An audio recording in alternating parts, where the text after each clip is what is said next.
Checking YouTube audio at 1, 2, 3, 4. Hey, hey.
Good evening, everybody. Welcome to the City of Delafield Common Council meeting for July 21st, 2025, coming to order at 7 p.m. So that's called to order. With this crowd, I expect a nice round for our Pledge of Allegiance. Pledge allegiance to the flag of the United States of America and to the republic for which it stands, one nation, under God, indivisible, with liberty and justice for all. Thank you, everyone. Roll call, please, Molly. Alderperson Henry. Here. Alderperson Schaefer. Here. Alderperson Valdy. Here. Alderperson Wilkin. Here. Alderperson Price. Here. Alderperson Laughlin. Here. Mayor Eicher. Present. Administrator Hefner. Here. Okay, we've got a couple of special orders of business, starting with, due to the departure of our council president, Matt Grimmer, we are looking to have an election for the common council member president to fill the remainder of the one-year term, and this should be someone who well represents the group as a whole. Is there any nominations? I'd like to nominate Dirk Wilkin. I'll second that. Is there any other nominations or discussion? All those in favor say aye. Aye. Opposed, say nay. All right, Dirk, welcome to the hot seat. Okay, item 4B, ceremonial swearing in of police officer Taylor Drover. Please come forward.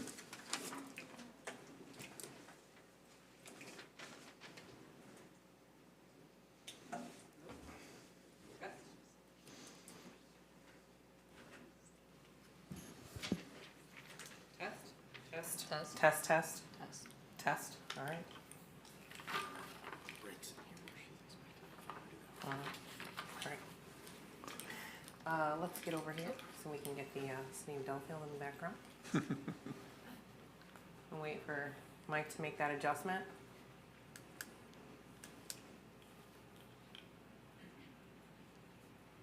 Mike?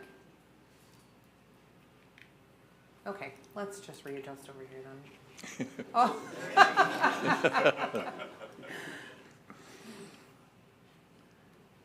Okay. We ready? Yes. All right.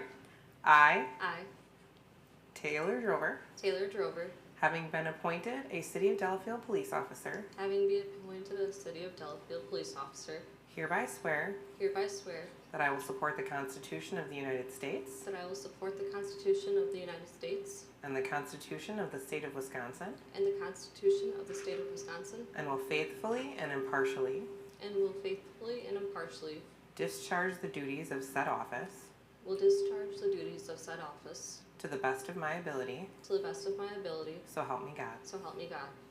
Congratulations. Thank you. Welcome to the city.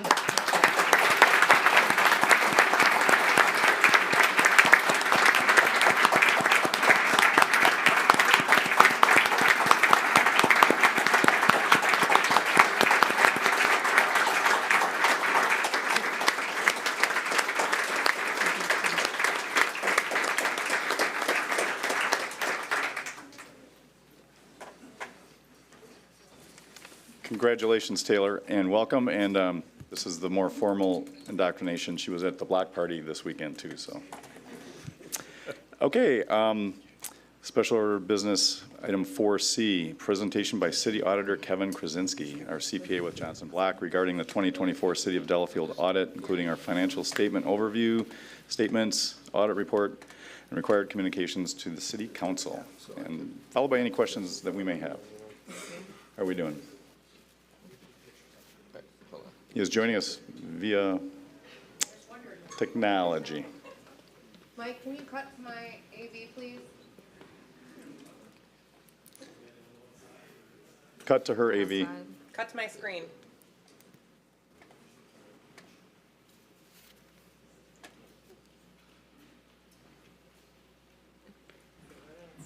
I appreciate it.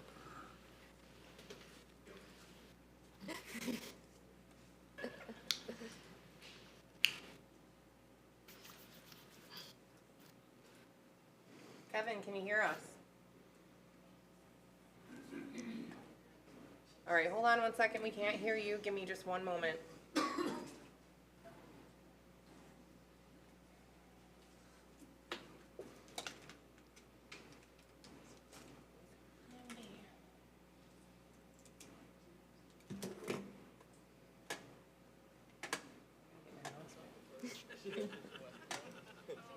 Who am I looking at first? Okay.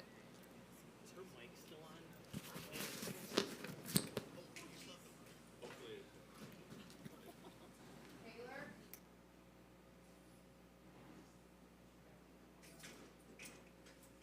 I don't know. Hey, Mike, can you cut Taylor's microphone? She's still got her microphone on. No, we need Taylor's off. She live with it on. Thank you.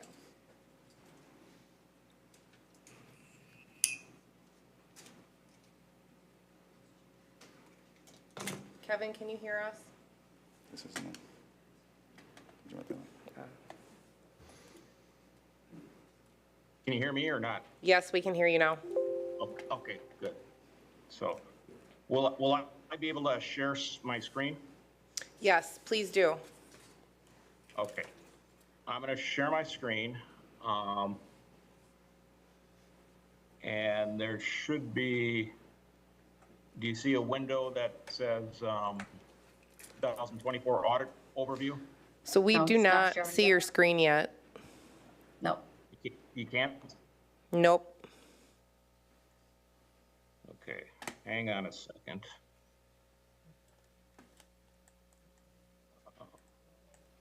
Love technology. It's good. We've done this before. Is it there now? There we go. Yes, it's there now. Sorry about that. Okay. Okay, I'm gonna try and keep this brief. What we've got, and I saw that what was posted online for your packet there. We have several PDF documents. One is a financial overview. I think it's labeled as a presentation. And then we got the actual audit and then the audit communication item in there. I'm going to go through this, what I have here, this audit overview, because it's a little bit more interactive.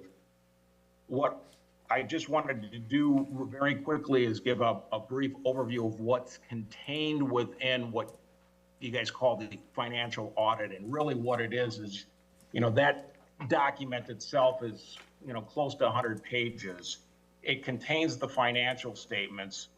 The first thing after the table of contents is the independent auditor's report. It's about a 3-page document. And our role for this city is to provide an opinion on the financial statements to help determine whether or not it's adhering to generally accepted accounting principles. And your audit is used for a number of purposes, both for internal financial management, but obviously since you borrow debt on the market, they want to see that, and they want to make sure that you, the city, are adhering to generally accepted accounting principles. So what we've got there is it's an unmodified opinion, and that's what you want, meaning there's no modification. So basically, it's a clean audit, is what that says. The rest of the what's contained in there is there's a management and discussion and analysis section that's about 10, 12 pages in there, and that is more or less a snapshot of significant financial transactions that occurred from the year, and explanations of what's contained in the fund balance, how your assets increased, how your budget did, what your capital assets are, what your debt is. A lot of that information is extracted from the rest of the financial statements. And the financial statements contain what we say are fund financial statements. When we come in there and we do the audit, we get uploaded, an awful lot of information, but one of the first starting points is we get your data, your financial data from your trial balance, and we put that into financial format. So that contains all of your funds, your general fund, your TIF district, your debt service fund, your capital projects fund. Those make up your governmental funds, and then you've got, a few other smaller governmental funds that are also included in there. And then you've also got your utilities, your water utility, your sewer utility, and your stormwater utility. Those make up the fund financial statements. There's government-wide statements, which are also, they're similar to consolidated financial statements, but they consolidate all the governmental funds into one category, and all the what they call the business type, which is basically your utilities, into another set. And that makes up the government-wide financial statements. What's also included in there, probably the biggest section, is the notes to the financial statements. There's a large footnote on summary of significant accounting policies, but beyond that, most of the significant financial transaction areas, cash, capital assets, your receivables, debt, fund balance, you've got disclosures on the Wisconsin retirement system pension plan that the city employees have. All of that is contained into the notes of the financial statements. We've also got, after the footnotes, there's some combining schedules that are included in there. There's some budget to actual comparisons that are also included.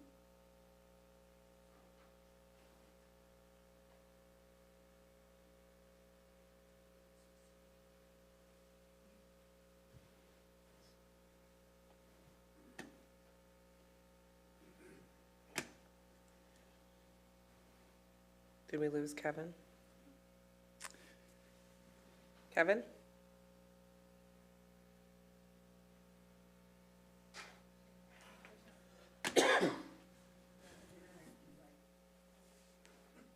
Disconnected. We don't need an action to approve this tonight anyway, do we? Okay. This is Houston. Do you read? You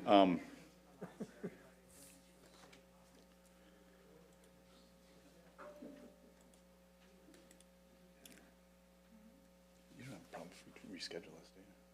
No, possibly come back to it Yeah, let's move on, Molly, and we'll reschedule or reconnect if you can't get back in real quick. Hold on.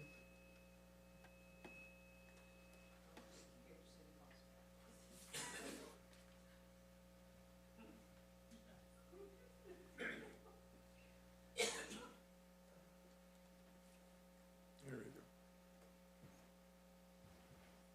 go. Well, actually, we're not broadcasting on In YouTube the either. management letter also. Hey, Kevin, Isn't the Yes. word gone? we were just gone for like a minute minutes. and a half. So we missed pretty much everything since your kind of first page overview. Okay. So sorry about that. I don't know what, no, I was going through, I don't know where you cut off. You got all these bullets. Whatever Yeah. happens after this page is good. Yeah, this page we got covered, so, Okay, page you had covered? yep. Okay. Wanted to just do, quick financial overview of, this is on your budget to actual comparison of in your general fund. When you're looking at the expenditures, if you look at them in total there, the dark blue graph on the left is your budget. The dark blue on the right is your actual expenditures, and it's by functions. And I could go individually. Public Works, $1.6 million budget, $1.6 million actual expenditures. Public Safety, $5 million, $5 million. A little bit less on the expenditure side than the actual side. And that's pretty much, if I expand it out there, basically your final budget up here, $8.2 million budgeted expenditures. Actual expenditures were, $8,047,000, so it was about a $200,000 favorable one. Your revenues, there are other financing sources. This is your transfers and proceeds from sale of capital assets. Both of those you budgeted for and you exceeded in there. And then on the revenue side, you know, property taxes are your largest amount, and they basically, you know, whatever you budgeted for property taxes, you got in there. But if you look at most of the categories in there, I think like one of the ones that was the biggest one was interest income. Your budget was 107,000, actual was 468, positive variance of $360,000. So, in total, the general fund had an increase in fund balance of about $1.1 million. And, you know, it's one of the things when we try and take a look at the financial health of an entity is you try and take what their carryover fund balance is in relation to the expenditures, and you're at 32%. Your fund balance, your money left over cumulative over the years, your total fund balance, which means not just from this year, is about 32% of your budgeted expenditures. That's a healthy fund balance. So we did some 5-year trend analysis on there, and have a pie chart down at the bottom, which shows, you know, taxes is your biggest component, then public charges for services, and intergovernmental revenues. Those are your 3 biggest ones that are there from the, you know, the revenue side of things there. On the utility side, for the most part, I mean, we've got, this is a 3-year comparison, and, you know, your utilities, even though like on one side, we've got an operating income, the other side, we've got utility cash inflows versus outflows. And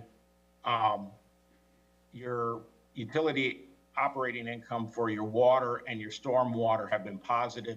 Sewer is showing a net loss, but a lot of that is non-cash depreciation. And you can see from if you look at the cash flow side of things, though, you have positive cash flow in the utilities on there. So I think this year the stormwater had a slight decrease, but that was related to some capital expenditures that, you know, that happens. But I'm gonna just go back at the end and just grab one other chart. But the other thing I just wanted to show you, this is what your debt limit is. Your general obligation debt limit is $122 million. That's basically 5% of your total tax base within the community. Your outstanding debt is $14 million. So your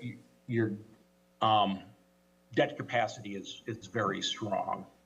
So the one other comment I was just gonna just show you, just to illustrate a little bit of the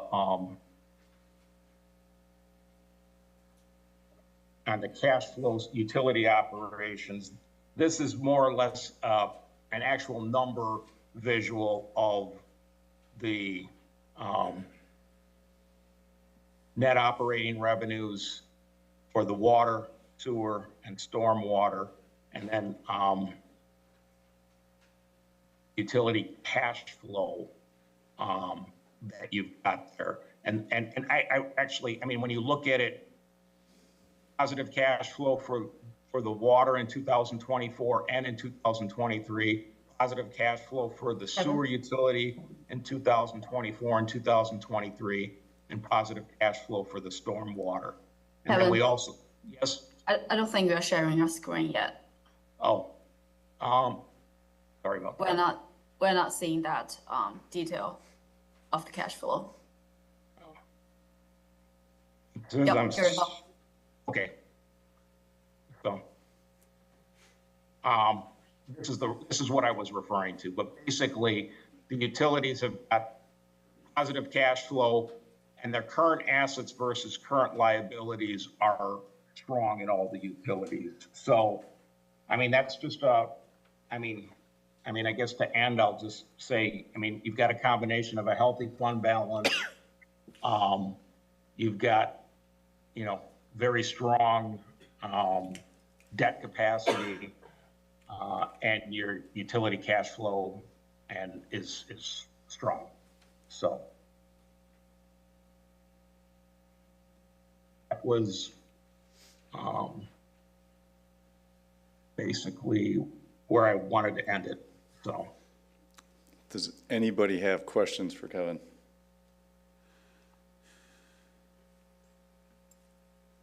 All right, thank you for such a thorough report, and I'm sure if we read it in its entirety, if you haven't, any questions that come up, we'll reach out to you through Amy. okay, thank you. Thank you as well. Okay, item 4D, Delafield Arts Foundation presentation regarding the 2025 Liberty Park live concert series. Hello. Just press the black bar on the bottom and then just give us your name and address, please. I'm Christine Anderson, 1527 Milwaukee Street. Hi. And I also will be short. I just wanted to give you an update on the attendance that we've been having this year compared to the following years. The Eagles concert, we had over 1,000 people. Joe 2.0, we had a little over 500.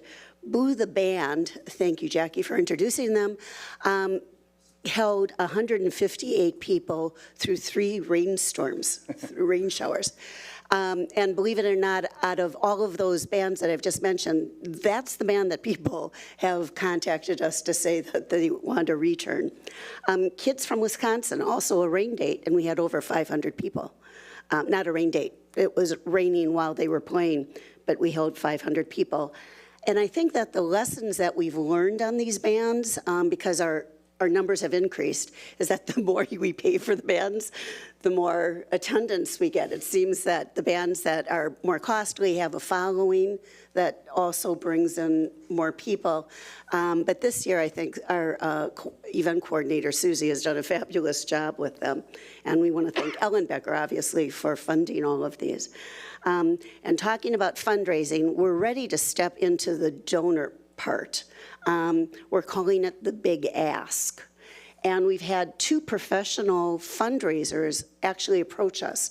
They were at the concerts, loved what they saw, and then approached us and asked whether or not we wanted help. And we were like, it was like, you know, the sun shone on them and the clouds parted.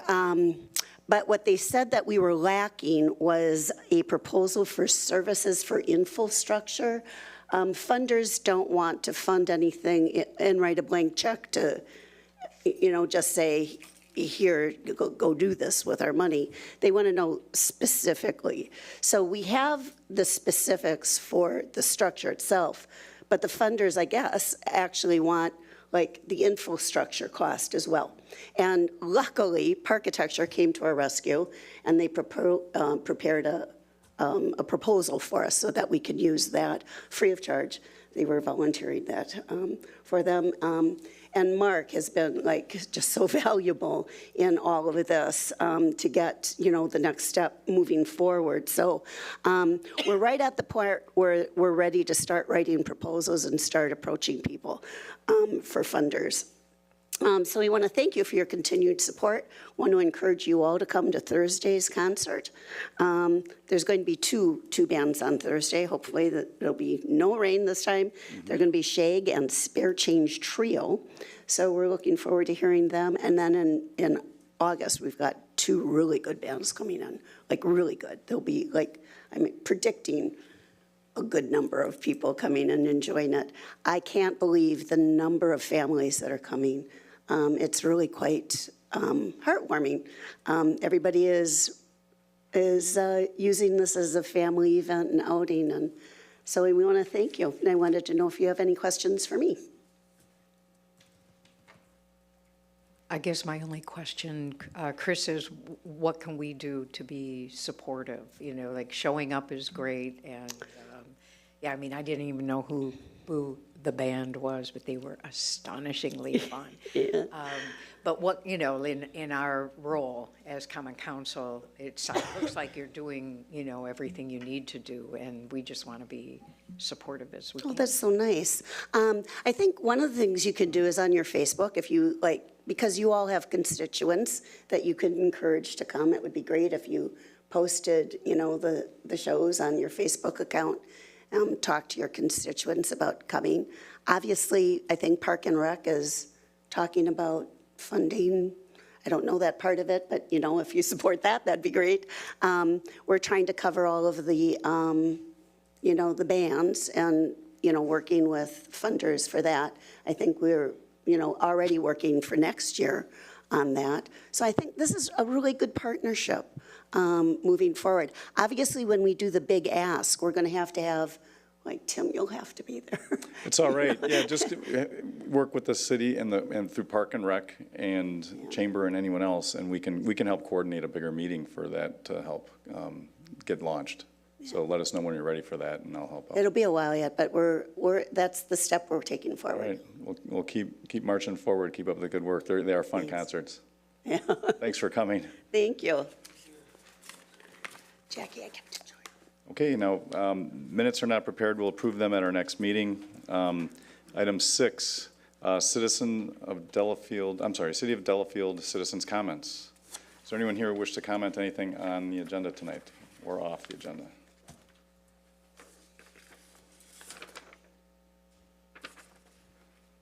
Yes, sir. You can come on up and you can sit down, and then I just need name and address, please.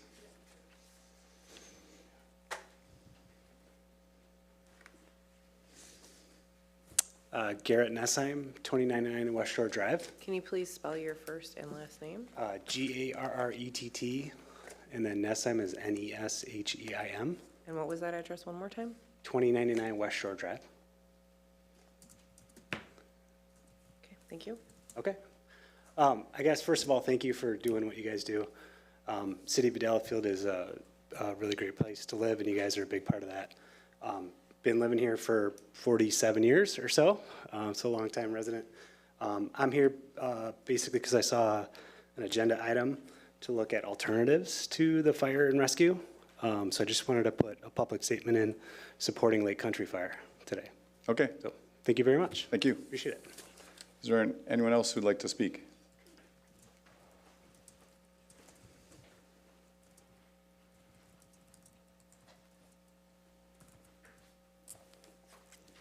Hi, my name is Matt Lephart, Lephardt, 118 Birch Road. Again, also thank you all for all that you do. We do appreciate it, and Delafield is a great place to live. I am also here to lend support to Lake Country Fire and Rescue. I think it's a very important part of the community, and it is, you know, essential for us to have that service within the city, and we do appreciate them and fully support them. Okay. Thanks so much. Thank you.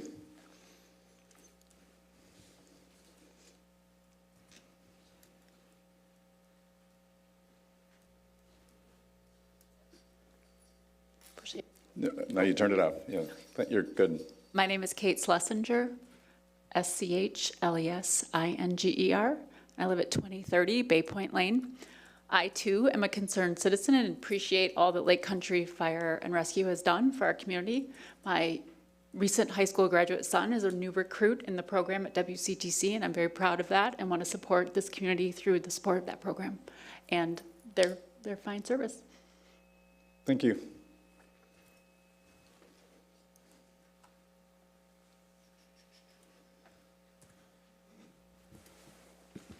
Hello, I'm Richard Schlesinger, Schlesinger, 2030 Bay Point Lane. What she said. I just want to, you know, obviously you have a responsibility to do what's best interests of the taxpayers, and that requires a consideration of what makes sense from a service perspective, safety perspective, and what makes sense fiscally. So I trust the judgment of the people up in this room to figure out how to fit all those buckets in to make sure it works. Lake Country Fire and Rescue I think has a great reputation for service, for safety.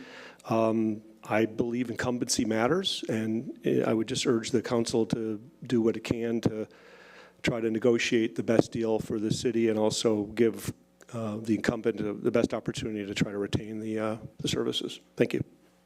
Thank you.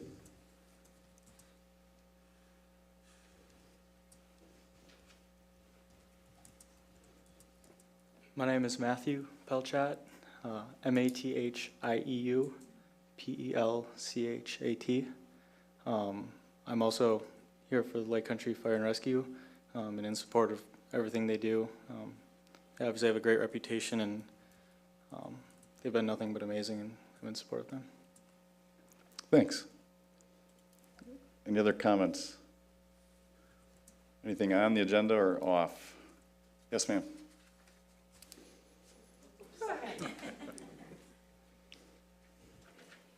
Hi, my name is Kim Kaminsky, 523 Mulberry Can you Drive. spell that last name, please? Kaminski. Can you spell it one more time? K-A-M. Inski. And it's Kim or Kim. Cam? Okay. Just Kim. I am here What's as the well. address? Oh, sorry, 523 Mulberry Drive, Delafield. Ready. Okay.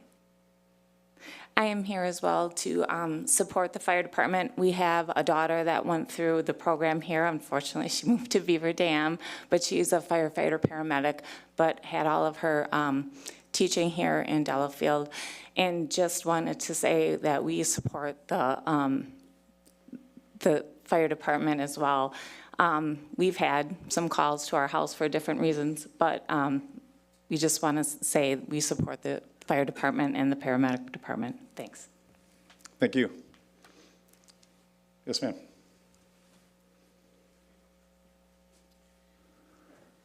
Nicole Dickinson, W288S290 Elmhurst Road. And Dickinson is D-I-C-K-E. Hold on one second. Let's start back with the address. W288.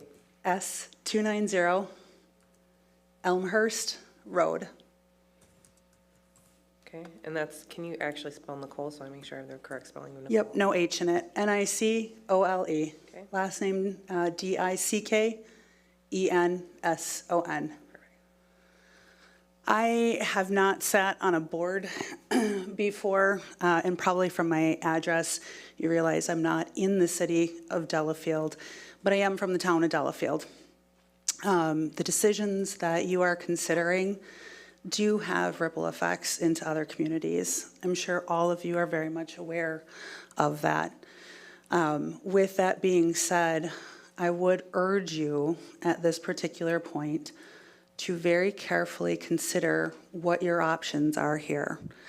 There should have most likely been due diligence done much earlier than what we are looking at this evening, potentially, but I would offer my support as well to Lake Country Fire and Rescue. The address where I am at is actively called upon, whether it be for the town or the firefighters to respond to I-94 or to accidents on Elmhurst. I have been part of a response crew from, and I use crew lightly or loosely, because we have had accidents on Elmhurst which have required the attention of first responders. Thoughts and prayers and agreements not being signed are not something that you want to talk to with a mother who is waiting for an ambulance to come rescue their son when they have crashed on that road. I have been in that seat as well as I have sat on a planning commission. I understand that there are choices that get to be made. It has been a while since these agreements have already been put out there. So I would strongly encourage you to consider moving forward with Lake Country Fire and Rescue. I would encourage you to talk to your residents as they appear before you tonight, as well as to the surrounding communities, so that we all are on the same page and understand the gravity of the decisions that are being made. Again, having sat there with mothers on the side of the road. You're taking up a little bit too much time. So we You really can appreciate your understand my insight. passion, and I'll stop then. I think you understand, but I thank get you it. for your time. Thank you. Is there anyone else who wishes to speak?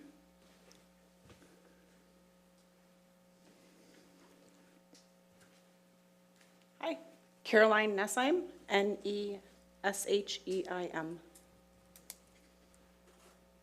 Address? 2099 West Shore Drive. And I'm also here to share my support for Lake Country Rescue or Fire and Rescue, and really think about when we voted for a couple years back, it was really the whole package and what they're doing. And we didn't vote for you to be looking at other possibilities within that referendum. So sticking to what we voted for, the voice of the people being heard, and making sure that we're doing and supportive of our local fire department here. Thank you. Thank you. Any other comments? Yes, sir.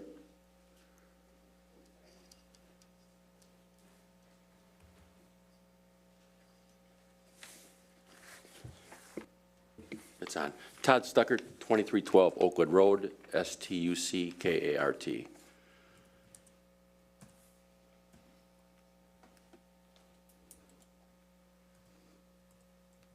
Ready? Anytime. I'm ready. So, as many of you know, are aware, I've been a huge supporter of the referendum in the city Lake Country Fire Department back when it was the city of Delafield and the Neshota Fire Departments.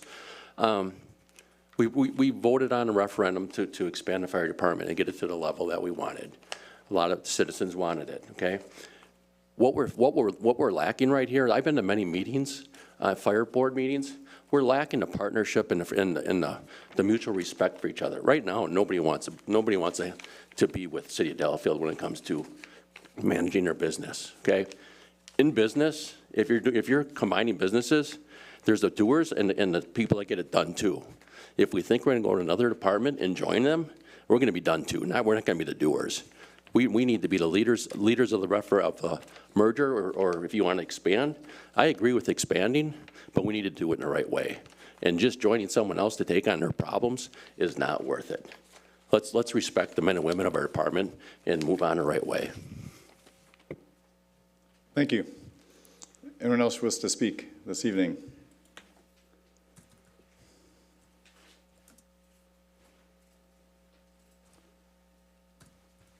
Need to tap the bar for a green light.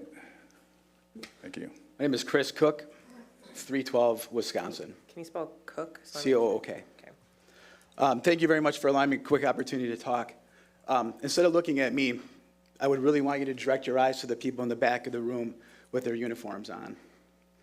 Those are the people that bring an utmost amount of professionalism in your time of need. I am a new resident to this community, and obviously by the citizens that are here is also another reason that brought myself and my wife to this community. But another reason that I came here is because of the care and concern that these people behind me provide, something that should be continued in this hometown situation and not going elsewhere. Looking inside of ourselves and realizing that these people, this is not only their job, it's their calling, and I know that there's people behind me that have indicated that they've needed their assistance. Perhaps maybe you've needed their assistance, and I would strongly encourage you to keep them in their hometown. Thank you. Thank you. Any other comments? Going once? Yes.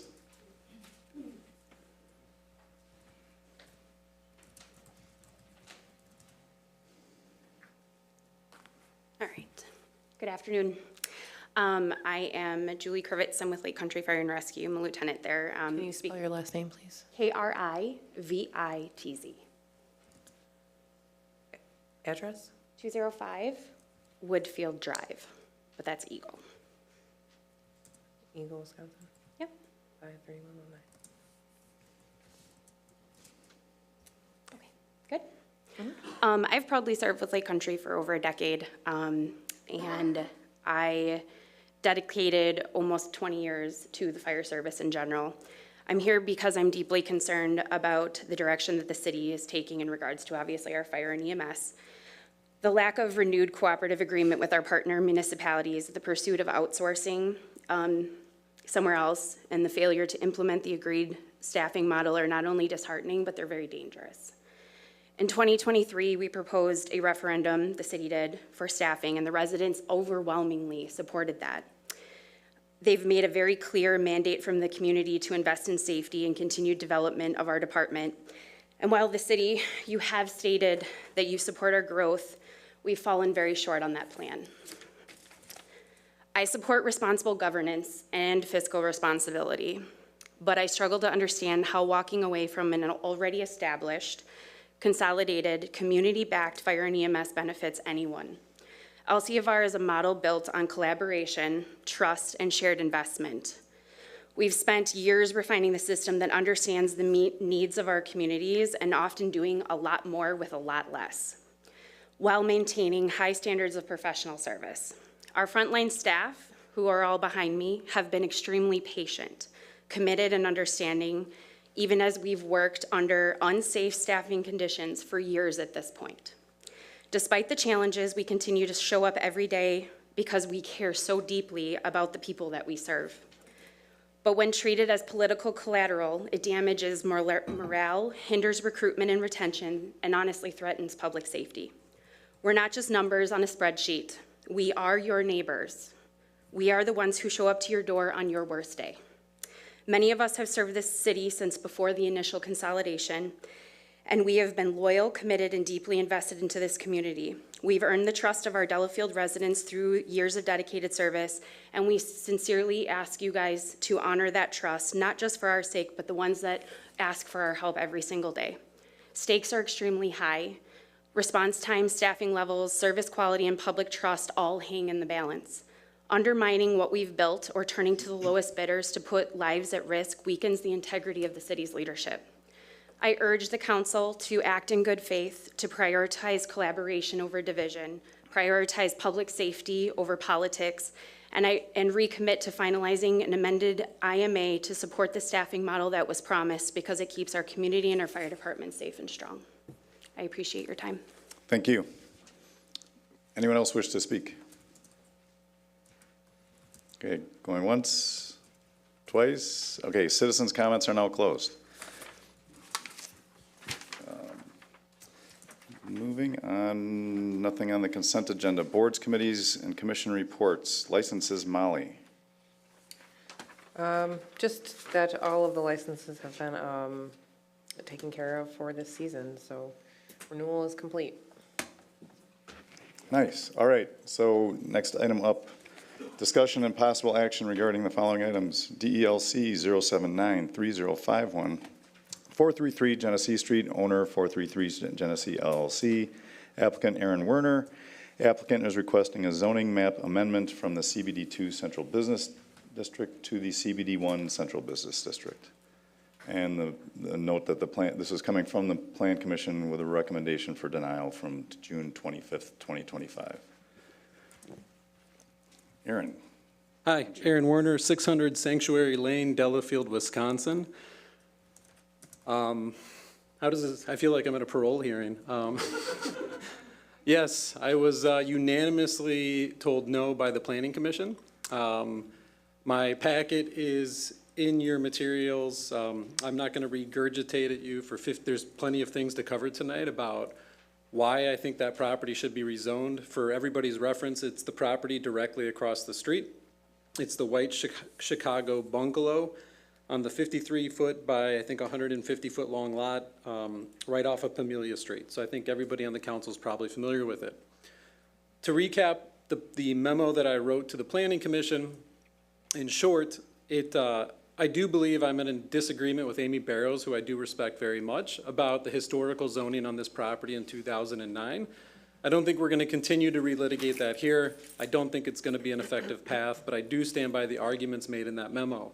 That property, when it was zoned in 2009, fell out of the CBD3 zoning around it, to where if you look at page 4 or 5 in the packet or the memo that I wrote, Hendricks owns everything around that property now. It is an isolated island within that channel, that it is the only property not owned by Hendricks.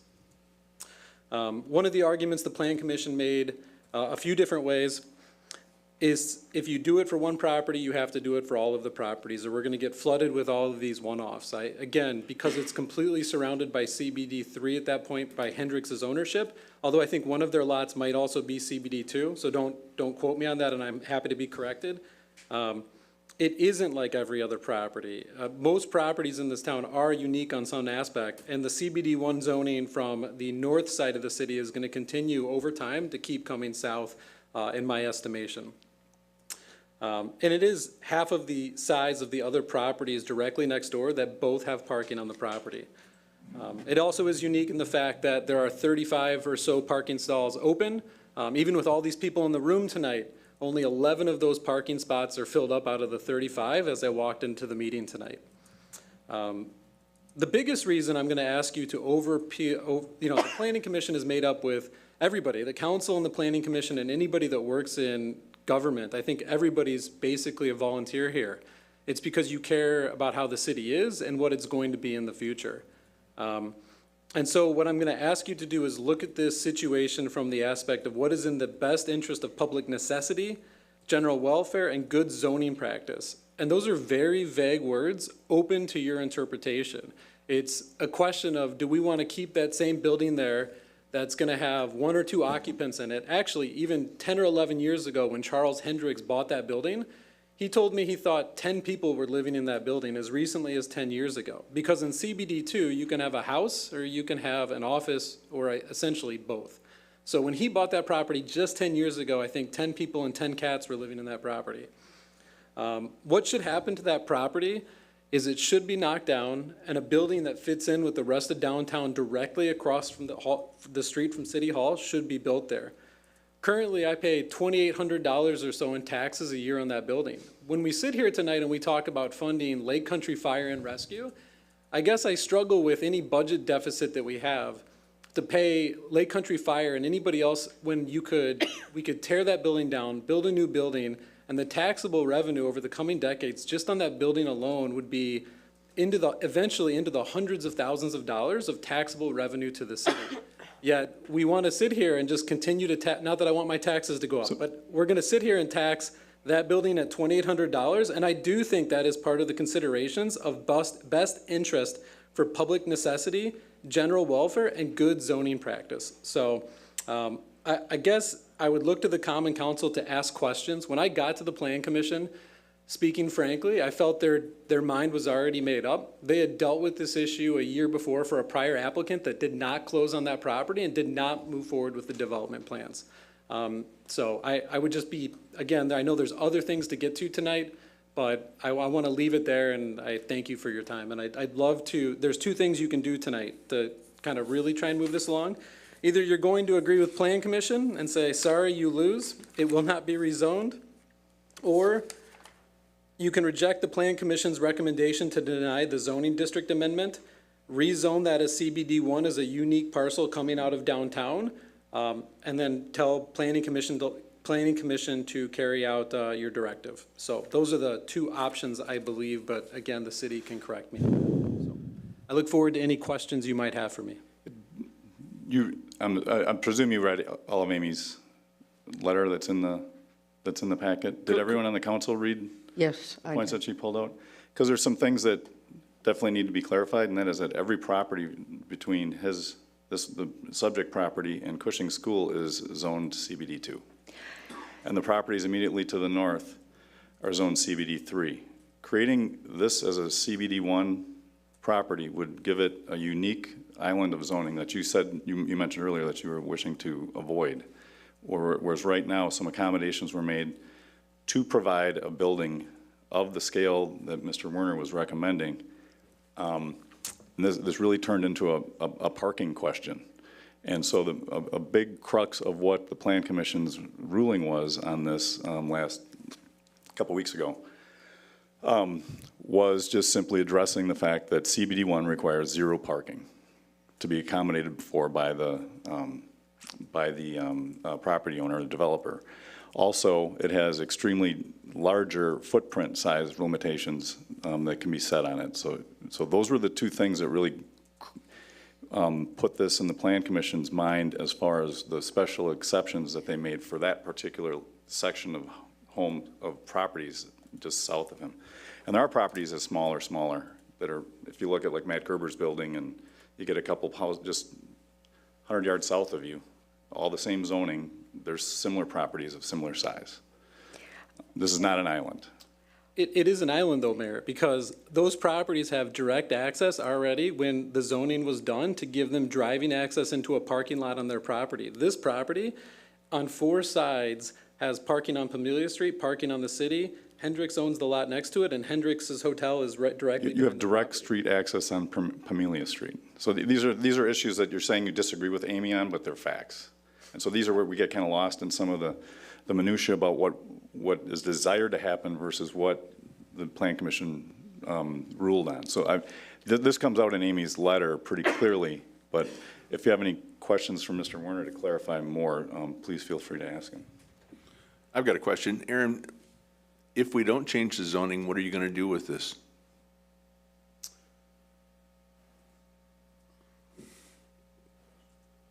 I'm either gonna sell it off, I'm going to rent it out, or I'm going to try and rehab that into a house of sorts, whether it goes to a business or a property, or I'm just gonna let it sit there until everybody in this room has moved on from council, and then I'm going to try again when the zoning becomes more favorable in downtown to change to CBD1 zoning. I mean, if you want the truthful answer, there's no mortgage on the property, it's gonna sit there exactly how it sits there. I read Amy's letter, I don't know what else she does talk about more narrow properties, but right next to you, there are 2 CBD2 properties that are 104 feet wide. And what I find puzzling is a couple of things. One is the property as CBD2 has never met the requirements for CBD. It does.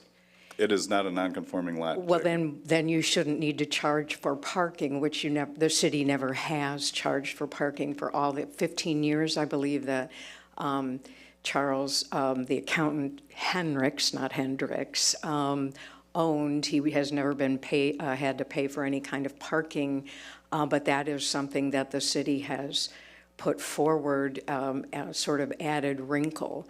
So it's the same. I'm sorry, Jackie. It's the same. It's in Amy's report.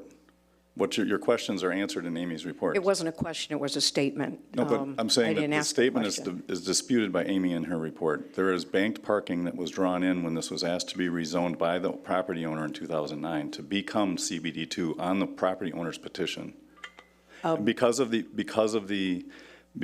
light use that the building gets, the city at the time did not require any parking to be added. And if he continues with the current use, the city will not require any parking to be added. It's if you create an intense use building on that site, CBD2 does require you to provide parking. And if, I know it's not every day, but parking is an issue in this city. And it's high on the Plan Commission's list. Yeah, I was at the meeting. It didn't feel like a lot of open listening was going on. I saw a lot of heads shaking before anybody even really talked. I found it a little disappointing. I guess my concern, I'd like to suggest to the council that, well, what is the direction we want to go? Do we want to just leave it there and have nothing happen and not enhance our business development? Do we want to move forward on something? It is not, in my opinion, just looking at this, and I walk to the gym every day, and I walk right past this down Pamelia Street and then up the hill to B Fitness. It's a great gym. But I noticed that there's very little use of the parking lot at all. And it's also a very dead building. In my opinion, it's kind of cute, but I'm not sure it's a good home because it's in the middle of a busy street and a lot of businesses around. So I'm not sure it makes a lot of sense. So to encourage young entrepreneurial people to come to our city, I think we might want to think a little bit more outside the box. It feels like this is a great opportunity for the city to make one small adjustment. And I do take I take stock of what the Plan Commission does in consideration, and I very rarely question stuff. And I know I'm known for not liking projects that include shovels, but I like this one. And I think this is one well worth supporting and would be very good for the future of our city. There's not a project on the table, Jackie. This is a straight-out rezone. You can put anything that meets CBD1 on there up to the full height that it requires, 4-story building. I'm just saying. Gotcha. He's asking for a rezone. He's not tying it to any development. This is riddled with pitfalls, is what the Plan Commission sensed, and one of them is just simply creating a unique CBD1 property surrounded by other zoning classifications, and that's something that the Plan Commission purposely tries to avoid, and where it does exist, we try to correct it over time, given good developments, given something collaborative with neighbors or something like that. I get you. This was carved out of a CBD3, which my understanding, reading the document from Amy, CBD3 was like a campus for the, what was it, Lang properties. And then, so it was carved out, and then it felt that CBD2, it was given that designation, and I'm not going to argue anymore. I just think logic would dictate that it's a very simple fix. We're looking for a motion to either affirm the Plan Commission's unanimous decision to deny the applicant, or some other motion to send it back to the Plan Commission with instructions on what we want them to do. I will make a motion to affirm the Planning Commission's decision on this for the purpose of discussion. Is there a second? Can you say that again? I will make a motion to affirm the Planning Commission's decision on this. I'd like to have further discussion on it. I second. Okay, so discussion? Yeah, I mean, again, my hesitancy with this is that it's not tied to a plan, because is it possible if he had a specific purpose with a plan that he could present that for conditional use? Is that something that we could do it that way versus changing the zoning altogether? Because I have a hard time just changing it. This seems like a much too broad to just be changing the zoning to do whatever might come. I mean, that really opens it up to whatever there is a could plan. fit. It's in the packet. Right, but that's not what's being requested here. What's being requested here is a change to the zoning. That's not tied to the plan. I mean, he's saying that, but what I'm saying is, wouldn't a better way of doing this would be not just a blanket changing I get zoning, what you're saying. but to be like, this is what I'd like to do. It doesn't fit with what it is, but this is why it makes sense for that. Is that something that's possible? Is that an avenue that he would? It's certainly possible. That too is not typically encouraged, but. But I would feel more apt to discussing an exception for conditional use than a blanket change to the zoning. It can be done. It can be done. Okay, well, if I'm going to say that would be more palatable to me than a blanket change that would leave it wide open to anything that might come. Because if we made this change, while we like your plan, whoever comes along after you could do whatever they want with it. And that might not be what's in the best interest for the city. So that would be my concern with it. Any other discussion? Yeah, I drove around the property to get more familiar with everything and noticed there are 2 points of access from Pamelia Street. Was there any discussion of putting parking on the backside of that property? There was. Tom, again, as always, correct me if you remember this differently. When I first came to the city, January, February, or March, the access point in the middle kind of goes right into the existing building. Of course, if you take down that, it shouldn't matter. And I think the width of those openings is less than what I was told by the city, I believe, would be required, which means the city would need to lose 1 or 2 of their parking stalls in Pamelia Street, and then I was told I would need to compensate the city for that. And so I did not pursue, I did not seriously consider going down that path. And I said, this is too difficult to do this with the city of Delafield. Again, there's other things to do for the council tonight. I see that, but it's, we talk about parking fees, and it's been on 3 meetings now where I've brought up the parking fee isn't statutory. It's this, whatever the city of Delafield decides. And it's a big point of frustration between me and the city of Delafield staff as far as what that parking space should be. And that is why we ended up in the CBD1, because it goes into when you design and invest in a building, It has to make financial sense. But if you don't know the parking number, you can't compute that into the math to think about, all right, what is it like to actually take 2 city stalls away from the city? And if I'm gonna be short, if I build a 6,000 square foot building on a small plate, and I can only get 6 parking spots, and the city says you're short 15, well, second, it has to go through 2 or 3 or 4 months of the city approving it, and then 2, the parking fee is unknown at this time. So again, I hate the word developer for me, because, what have I developed? As a local person trying to develop a building here, it's just not worth it. It's a year just to get through, well, it's what, 6 months and counting right now. It's a year to get through any part of this process to present, and no one's gonna do that, in my mind. So again, that's, another reason it's gonna sit there. I can appreciate your point that if you just go CBD1, who knows what's gonna happen? It's a little bit fear-based, but I appreciate that you were absolutely correct about that. I would say the rest of downtown, all the CBD1 over there looks really good, but I can at least understand that point. But the reason I chose to go down the CBD1 path is the lack of clarity and certainty on going down these other paths. Why would I not just start with something where I don't have to go back to the city of Delafield for a year to try and get constant approval on everything? Is there any more discussion? Okay, all those in favor say aye. Aye. Aye. All those opposed say nay. Nay. Okay, abstentions, none? Okay, Aaron.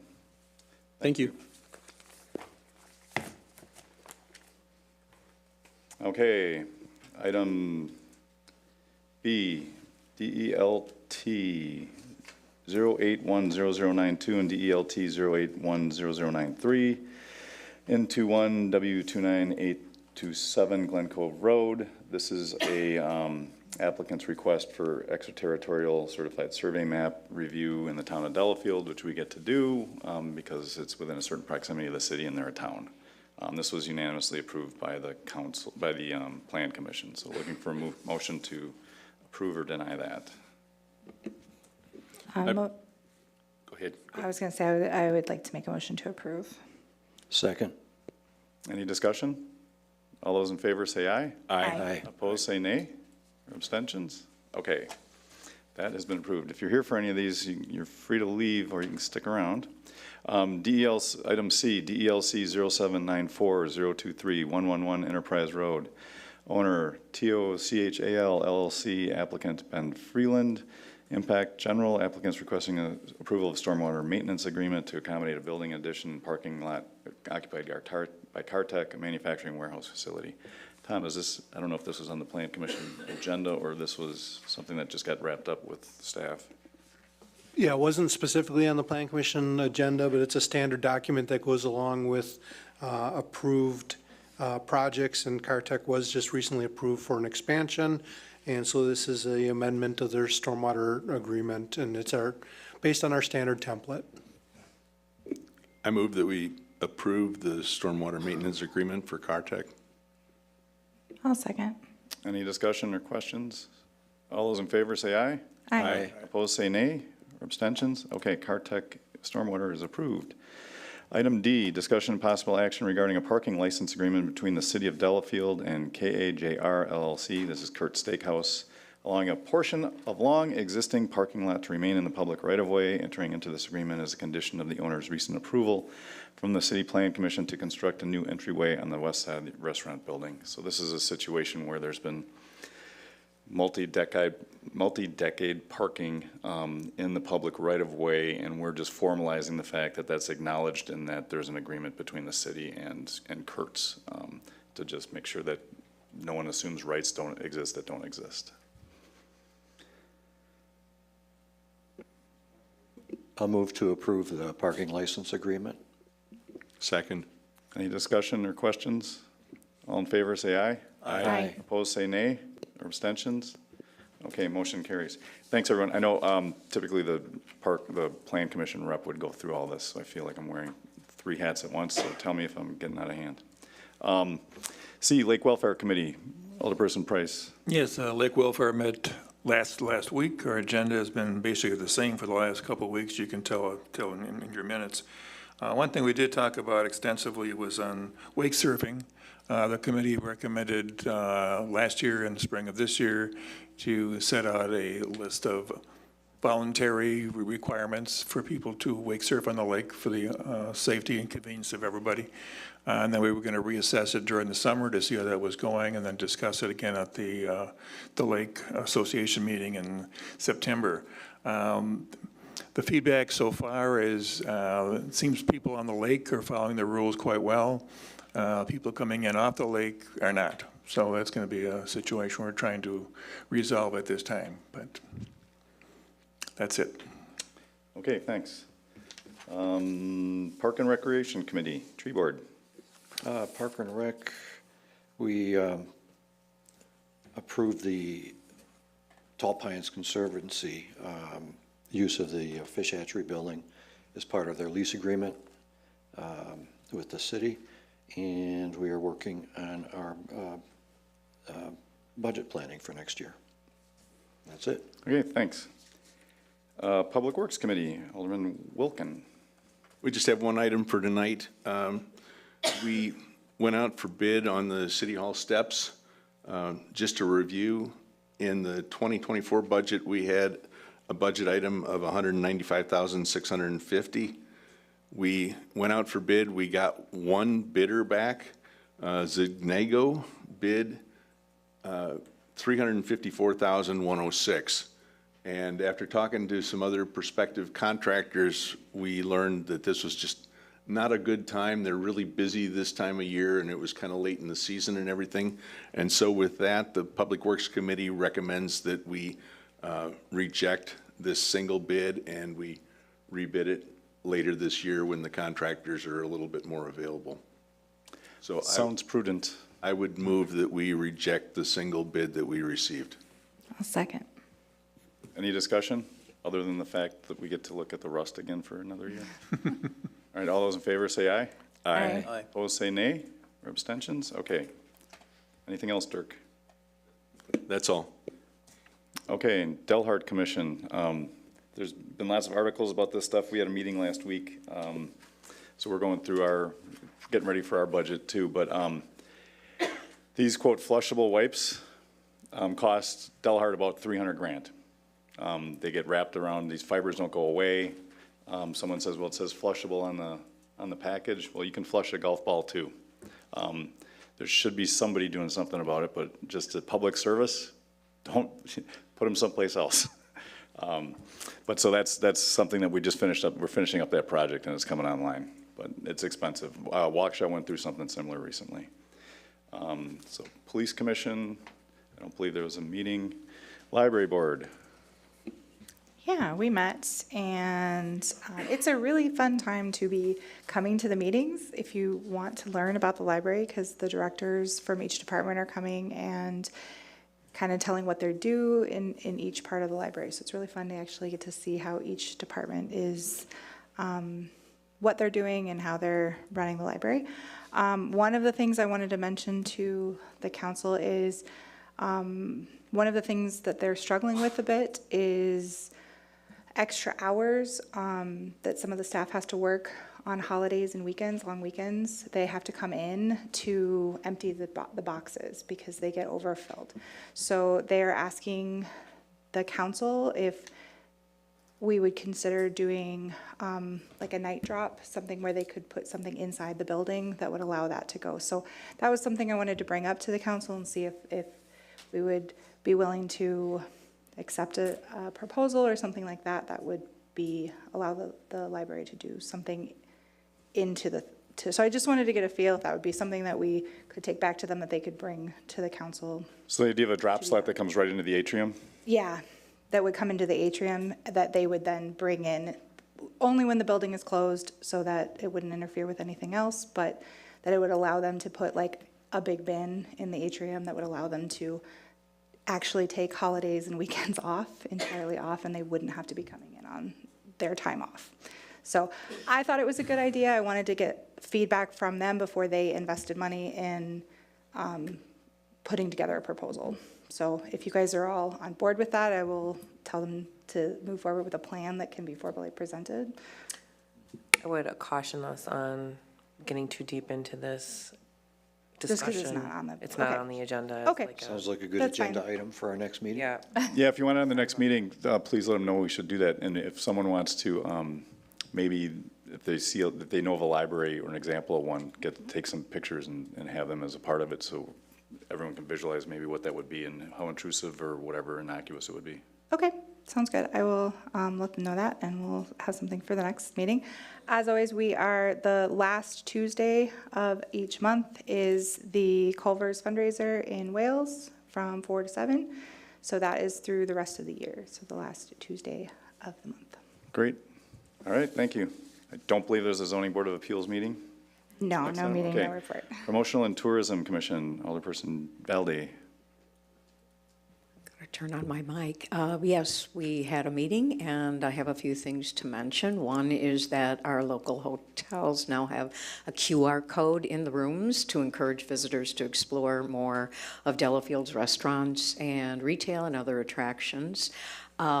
We also have an amazing website. If you haven't visited it in a while, you might want to take a look. Right now, they have a lot of summer focuses. Obviously, we have a little docu-series on the Nagaweka Yacht Club, the Commodore, and Clearwater sports, including kayaking, which is quite lovely. I just looked at all of them, and my joke was if I didn't already live here, I'd have to move here.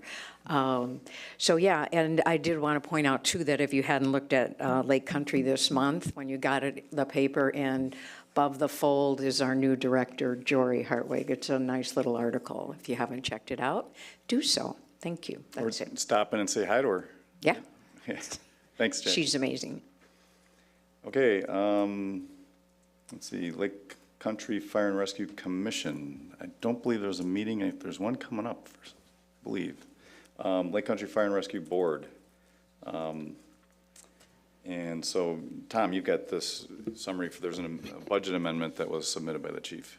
Yeah, just for your information, included in the packet was a documentation provided by the fire chief regarding a budget amendment for the 2025 LCFR budget. It was a budget neutral amendment.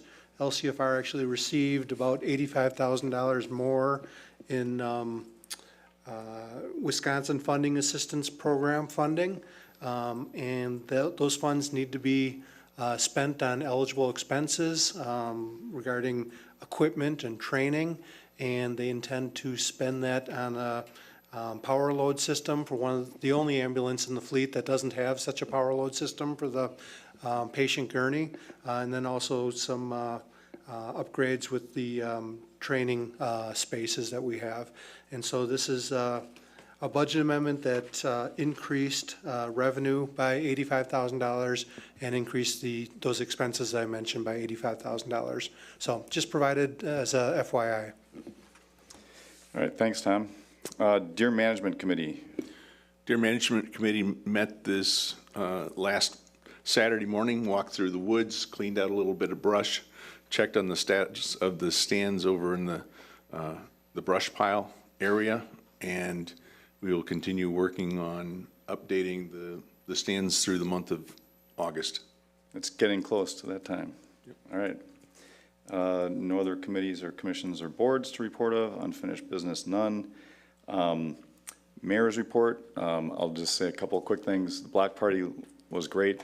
I got kicked out by the police both nights at the end. Not for anything nefarious. I stayed till the end. I should say it differently. But bands were great, crowds were great. I had a couple people note that the food vendors seem to just be bringing more better assortment and all sorts of fun stuff like that. So, and also there is a new dean at Nashotah House, and so I sat down and met with her, and she's eager to get involved with the city and make people more aware of what Nashotah House is all about. So she'll be engaging with us at some future date because they've got public spaces and they want more synergy between their campus and downtown, and it's welcome. So those are two things that I did on the side.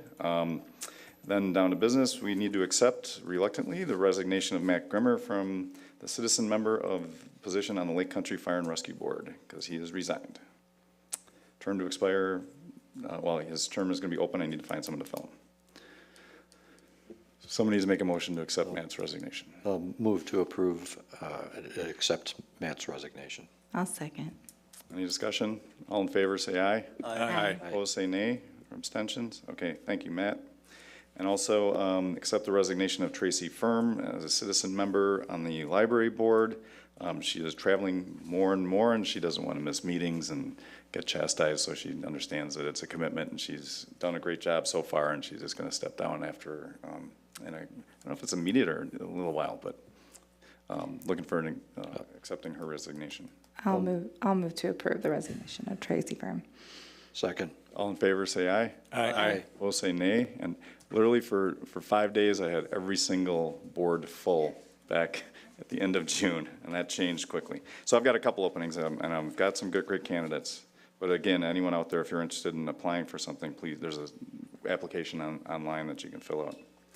And also as a note, we've got Officer Lucas Wolf is celebrating his 10th year on the force as the city of Delafield. I don't think he's here tonight, but if you see him, tell him, keep it up.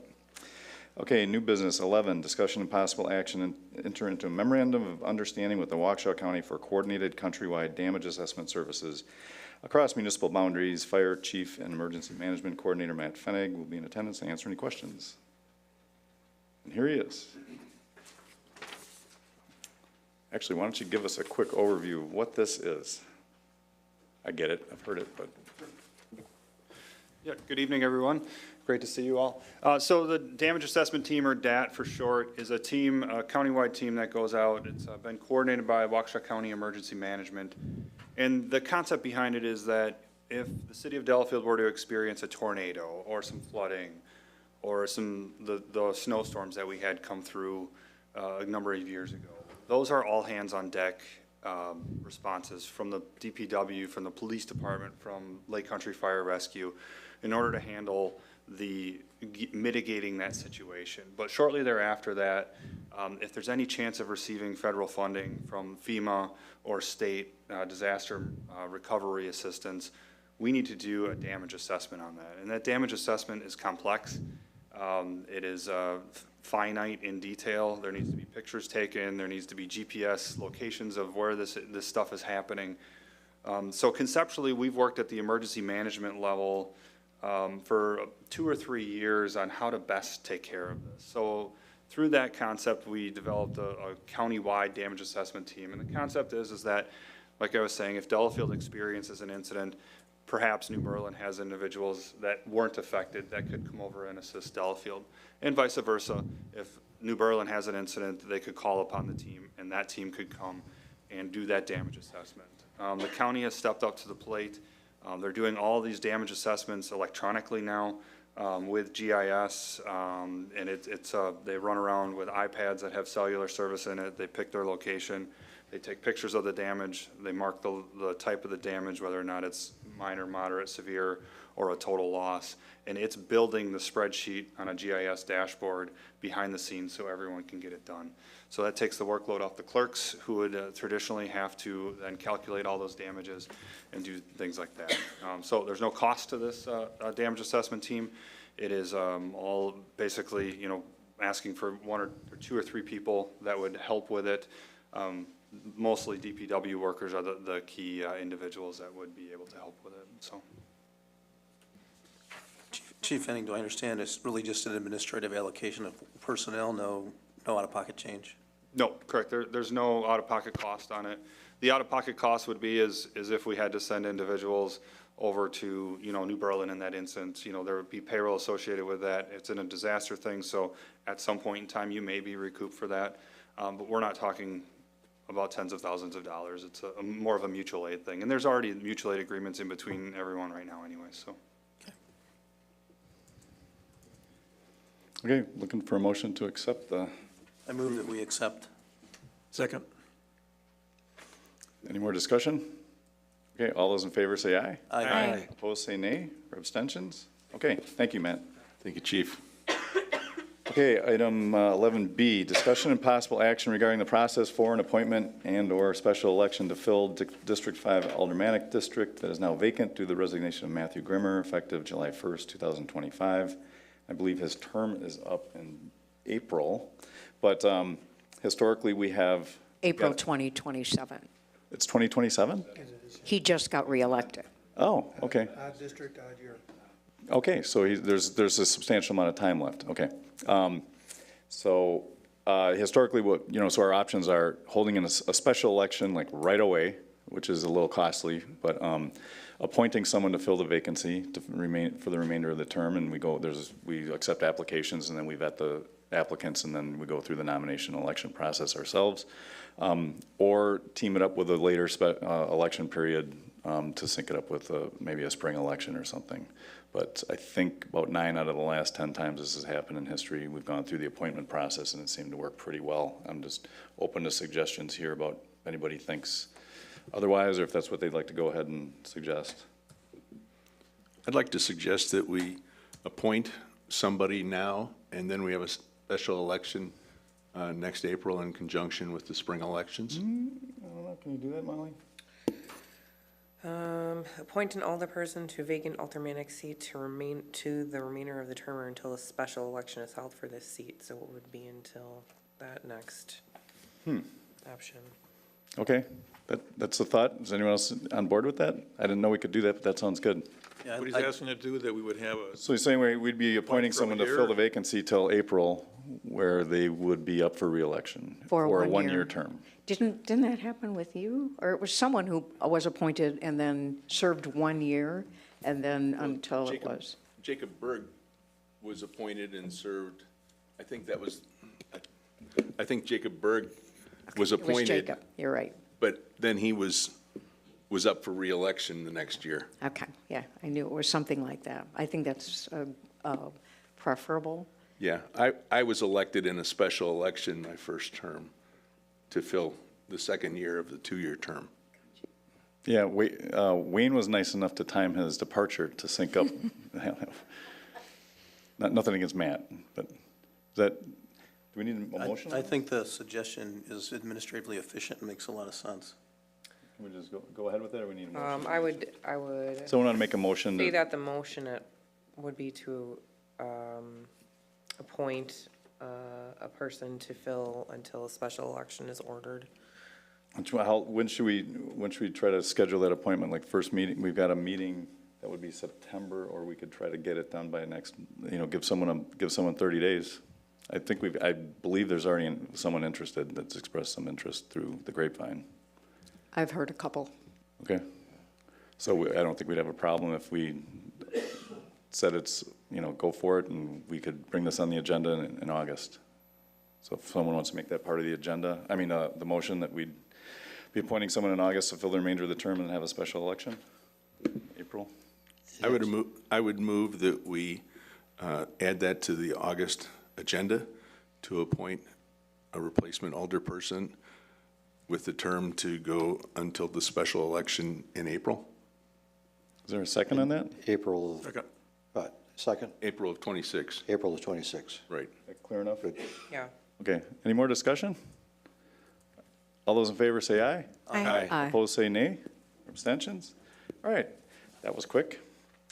Okay, item 11C, discussion and possible action to consider a proposed amendment to the Lake Country Fire and Rescue Intermunicipal Agreement that addresses funding, staffing, governance, and other miscellaneous matters, along with any and all viable alternatives for providing fire and rescue services to the city of Delafield. So Molly, can you bring that up? I put together some notes just to go through how I thought we could structure this discussion. And to frame it, as you all know, we've been, and it's going to be, I can go through a little bit of history, but Mike, can you get my screen up, please? Thank you. we've had a couple of closed sessions on this as we've gone through the different negotiation discussions with our partners at LCFR.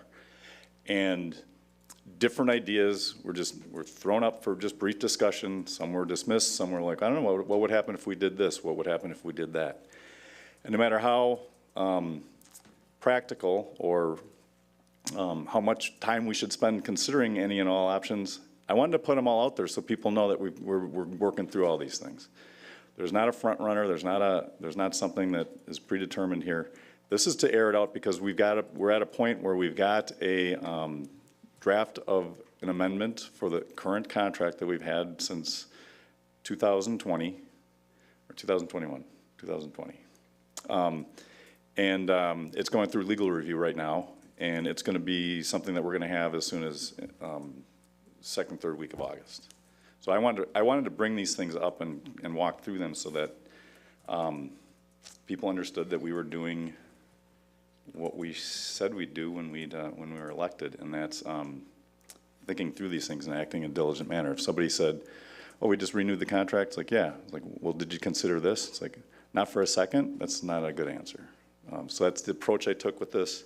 There's been a lot of imagination going on that suggests otherwise, and I apologize for having people come out here to feel like there's something imminent. This is a discussion, and I want everyone to be real candid, but I'll go through just a brief history for those that already know it, even just a refresh. So I'm going to get the next. Oh, okay. So we joined Lake Country Fire and Rescue in 2010. It was an established group between Shaniqua and Neshota, you know, we negotiated terms and a cost-sharing formula. It took us over a year, for sure, to do that and come up with something that made sense for all three communities, because we're very different, and that we're still very different. Very simply put, and I'm going to state these, and everyone else want to jump in and see if I'm missing anything. But on the pro side of it, clearly we share operating costs, we share capital costs. We had decreased administration salaries. The pain of going from multiple chiefs to one chief at the time was relatively tame because someone was retiring, I think, if I recall correctly. We definitely got a higher level of service, and there was the new Neshota facility that had just recently been built that had long-term promise of servicing the east side of the lake, which we need. So those were things that I just quickly remembered through as a talking point as far as some of the pros of going into this relationship. I'll state as some of the cons. When we enter into a multi-municipal arrangement, we are sharing governance with other people that aren't in our community. And we lose some of our autonomy, and we are creating a third-party entity that isn't as directly accountable to us as somebody like if the chief were downstairs, we could go knock on his door and say, "You work directly for us?" No, he works for LCFR. And also I have this listed as a con, the IMA 3 enabled any single, whether you're the smallest or the biggest shareholder, to have veto power at both the fire board and budget level. I say it's a con because I didn't understand at the time why the biggest entity in the group should have somebody who's paying 8% of the budget that they are, be able to say, "I don't like that, we're not doing that." But it was really there, it's how it was set up, and it didn't seem like a pro at the time, let me put it that way. Is there anybody else who has any acknowledgement of why this was a good idea back 15 years ago, other than what I pointed out here? All right. Well, the only thing I'd like to say is that, there are a lot of big houses in Delafield, but everybody gets one vote. And if you have a bigger house, you don't get a bigger vote. And maybe it's more along that. It's just one municipality, one vote. That's just another perspective. That's a perspective, yeah. Okay, next one. So in 2021, we all know LCFR expanded in 2021 to include Village of Wales, Town of Delafield, Town of Genesee, and Village of Oconomowoc Lake. And this renegotiated, obviously, the IMA 3 contract and updated the funding formula to enable the merger to provide what was at the time defined as seemingly neutral cost impacts to all communities in the IMA 7. That's to say that, okay, not much difference between last year and next year. For your budgets, why not join in? There's other capital savings and that to be had, and higher levels of service to be had. So that's sharing operating costs. Clearly, we share capital costs. Just purchased $1 million plus ladder truck. That was an impending need for everyone involved in this merger. So that's clearly a big win for us.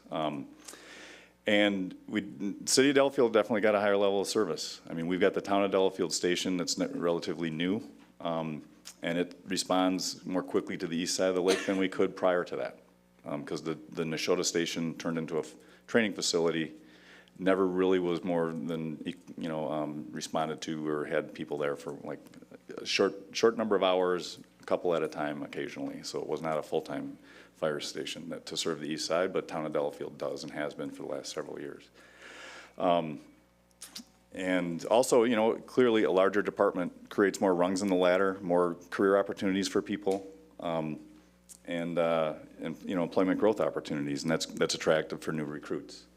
I know a lot of them are here. If anyone's shaking their head yes, then agree with me. But another pro is that this particular arrangement had an operating budget cap of CPI plus 2%, which is like a 4-letter word in these negotiations we've had over the past year.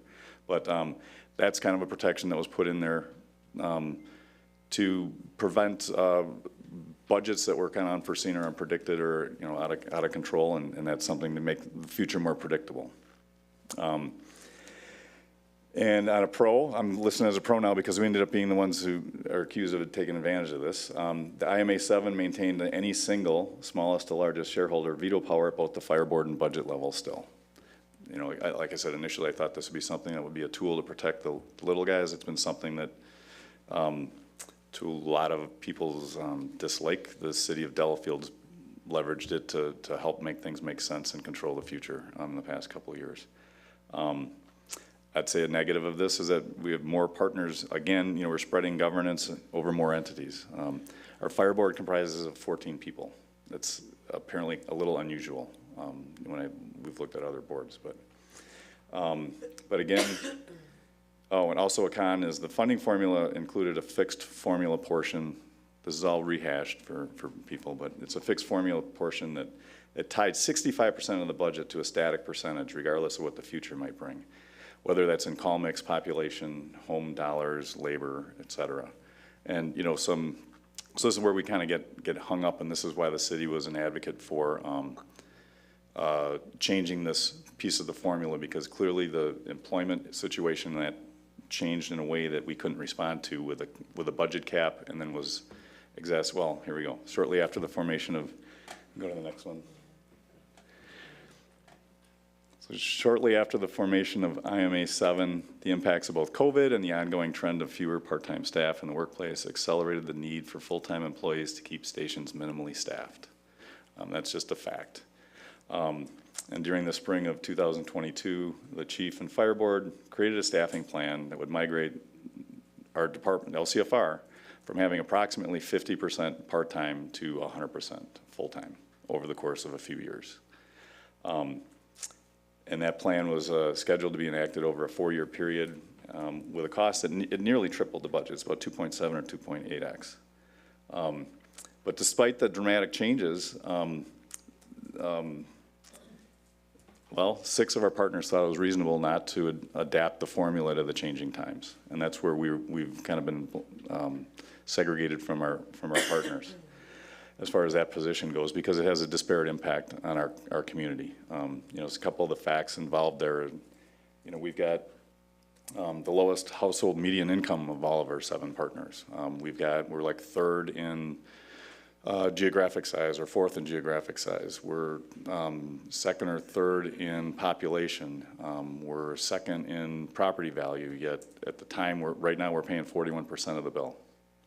And so that was the point that needed a lot of time to be appreciated, if at all, and I never really thought there was a sense of acknowledgement that that's our situation as a city.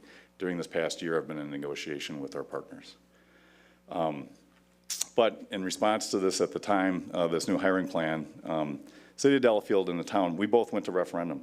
I mean, that's our response to it, was to hustle, if you recall, get the word out and say, how much of this hiring plan can we afford? There was statements earlier by a couple different people stating that the referendum approved all this spending in this 4-year hiring plan. It did not. There was a finite number of new hires that were included in that particular referendum for both the town and the city. City has the luxury and the flexibility of a fire fee to adapt that over time, and the taxpayers gave us permission to do that. General understanding was that we're not going to do it to double the budget in a year, over a year. But so where that line is, we have to discuss as we enter into these budgets. Town of Delafield, though, I believe tomorrow night they're discussing how they're going to fund what they're looking and anxious for people to sign, because the money's not there. So fire fee, referendum, whatever they're going to do, they're going to do. Similarly, some of our other communities that are partners with us. Well, I'll get to that in a second here, but let's see. Yeah, well, and even when there has been money, you know, to spend, we're not just plucking people out of thin air to plug into spots. And Matt's, Chief Fennig is not just hiring bodies, he's hiring competent people because he's got high standards at Lake Country Fire and Rescue, and he expects people to meet them. So there's times when he can't get 3 people in January. He might get 1 or 2 in March. And over the course of the whole year, when he's got an ability to hire 3 people, he's been able to bring on 1 or 2. Sometimes he hasn't been able to get them. But so that type of thing has led to what we have in these situations of brownouts where part-time people are still not available.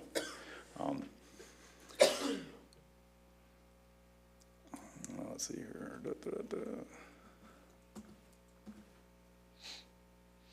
Let's see. So you have the need for appropriate changes to the cost sharing, and no tangible change to the IMA 7 was made over the last 3 years other than just raising the cap. So just spend more, leave the old formula that was designed for a time that's long since passed. So there's been an increased spending disparity in place, and some of that's led to situations where some of our partners won't spend $1 till we spend $2. And that doesn't seem, we've been trying to make that point in these negotiations, and we've been somewhat modest, maybe modestly successful in making that point. So there's some recognition that that someone else coming in from the third party could come in and help share what other people are doing out there in the world with us. So the next one. So we engaged, as you know, for the longest time, the city was requesting that we get a third party in to give us some analysis of what other people are doing or suggestions on how we can move forward. So we started having regular meetings, as you know, about last fall, just after we got the budget approved for 2025. And then just very recently, we arrived at the leadership meetings resulted in a proposed funding formula update and contract terms to amend the IMA with. And last week, we reviewed them all as a team. And like I said earlier, the next steps include a legal review of what it is, make sure the language doesn't turn what we agreed to in concept into something different. So the lawyers enter into that market, into that space. So I'm saying is, this is presented as, this is as good as it's going to get. This is our best and final offer, is what LCFR is putting out there for all of its participants in this, to amend this to move forward. So just as an overview, without getting really into the details of each of the individual plans, I'm looking for, I might have missed one, but I just want to present 4 options as I see it that have come up as we've talked. Clearly a choice is just to say, we don't like our old plan, we don't like the new plan, let's just do nothing, right? I mean, we can just do what we're doing. There's 2 years remaining in our current contract and provisions that it auto-renews as we go. So all we'd have to do there is just decline to act on the IMA 7 amendment, and we'd be going along with the formula that we've all agreed that we don't like. Is everyone on board with this as a result of going along with status quo? This isn't all supposed to be just me talking. I'm okay doing it, but is there a general agreement that doing nothing is not desirable? All right. Mayor? Yes, sir. I just wanted to add something because, as an old retired guy, I have to have a hobby, and so mine is number crunching. And I did some number crunching this afternoon, and one of the things that pops out when we look at the funding formula, even if we look at the 25-25-50 alternative, I compared our funding with the population, because I think still, I know some people want to look at equalized valuation and some people want to look at call volume, but a call is not necessarily a call. I mean, Captain Morris, when I did my ride-along 2.5 years ago, we talked about dive rescues and how labor-intensive those are. And you compare that to somebody getting picked up at a nursing home, it's, a call is not a call. But a person is a person. So what I did was I compared our costing against the population for the 7 municipalities. What I found was for every dollar that the city of Delafield citizens pay, the town of Delafield pays 62 cents. The village of Neshota pays 58 cents. The town of Genesee pays 57 cents. And the village of Wales pays 56 cents. And I think. And that's with the new formula? That's with the 25, 25, 50. Oh, yeah, okay, well, we weren't lucky enough to get that. Yeah, absolutely. This is better than what we'll get, but, Okay, well, but I think it's really so important. yeah, it is. No, I appreciate that. That's kind of where I use the term, our partners haven't spent a dollar without us spending two. And they've been accusing us over the last couple of years of not moving off of our spot, but anyways. But no, we'll get into the minutia of the numbers when we talk about this in August. So we get to think about this more. I want to just, at a high level, comb through what I think are 4 options that are available to us, and see which ones we should leave on the table or which ones we should dismiss. So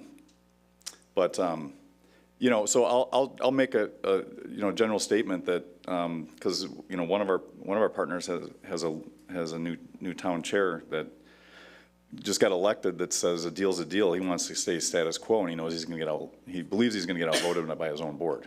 But I'd say the consequences of doing nothing is that despite the strife between our organizations with our budget negotiations over the past couple of years, we have a very responsive, highly trained professional group that does a great job. I mean, I don't want that to be lost on anybody.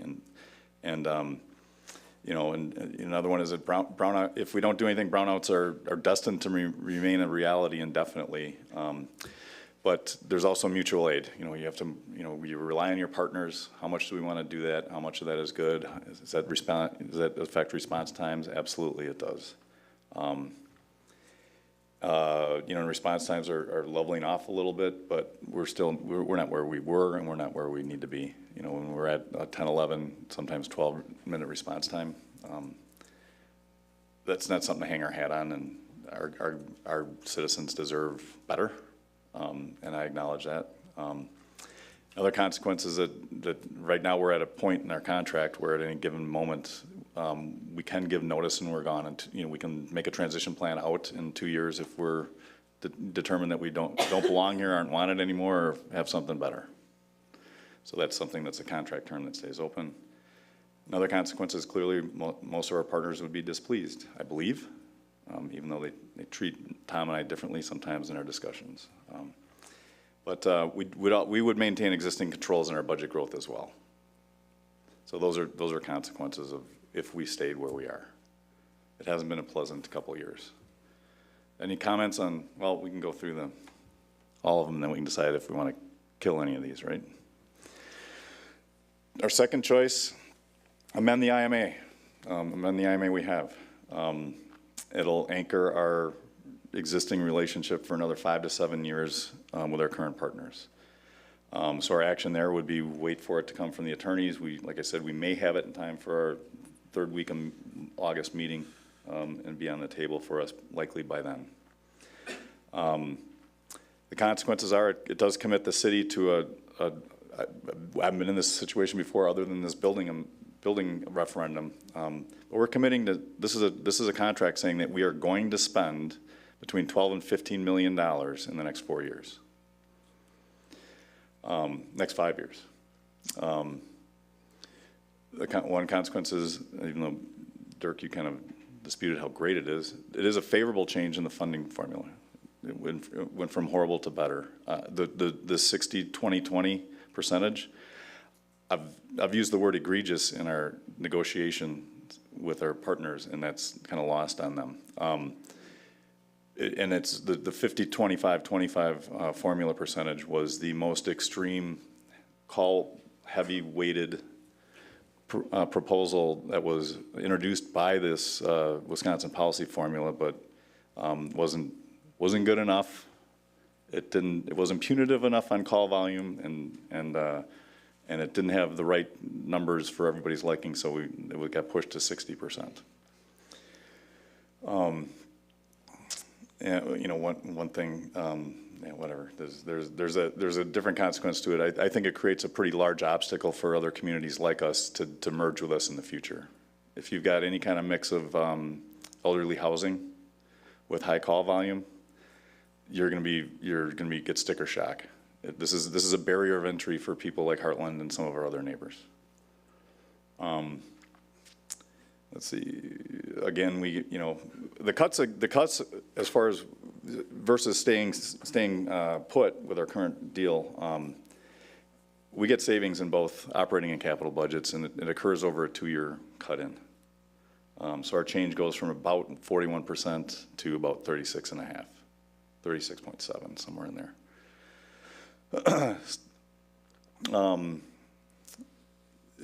Big positive is that this hard codes the ability to hire 3 full-time firefighters a year over the next 4 years. So there's nothing that we can negotiate after this other than redoing the contract with everybody's consent to change from that. So that's a serious way to address the staffing issue. Every member, let's see, operating budget outside of new hires remain. Oh, also the operating budget outside of the new hiring plan is still something that goes under budget scrutiny by each municipality. So in other words, if there's a $400,000 drone in the budget that we don't think belongs there, that's still something that we get to wrestle over in the annual budget critiquing. Everyone's locked in for first 7 years. I say that it's really technically 5, right, Tom? So, okay. The change in governance at the board level removes any municipality's ability to veto an idea at the board level. Right now, any one municipality can get in the way, no matter how big or small. You know, I said I've got a line here about questions of other members' funding mechanisms. This was a concern of mine. It still is. During these negotiations, I've asked a couple times, how are partners paying for this? This is expensive. It's expensive for everybody, even though shares are different. Sounds like Town of Delafield is hitting it head on tomorrow night. I don't know about Wales, Genesee, and Neshota. They're talking about a fire fee. They're talking about referendums. So what if a referendum fails? What's your ability to have one of your partners pay their share?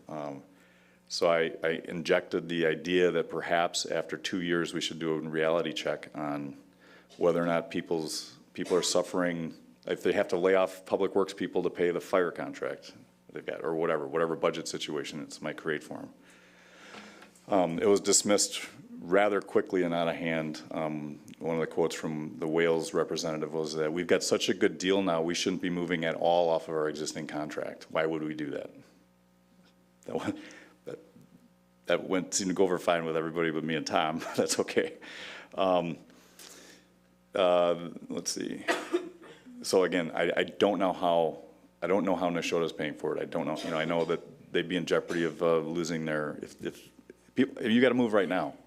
You've got to get your funding mechanism in place to have it impact next year.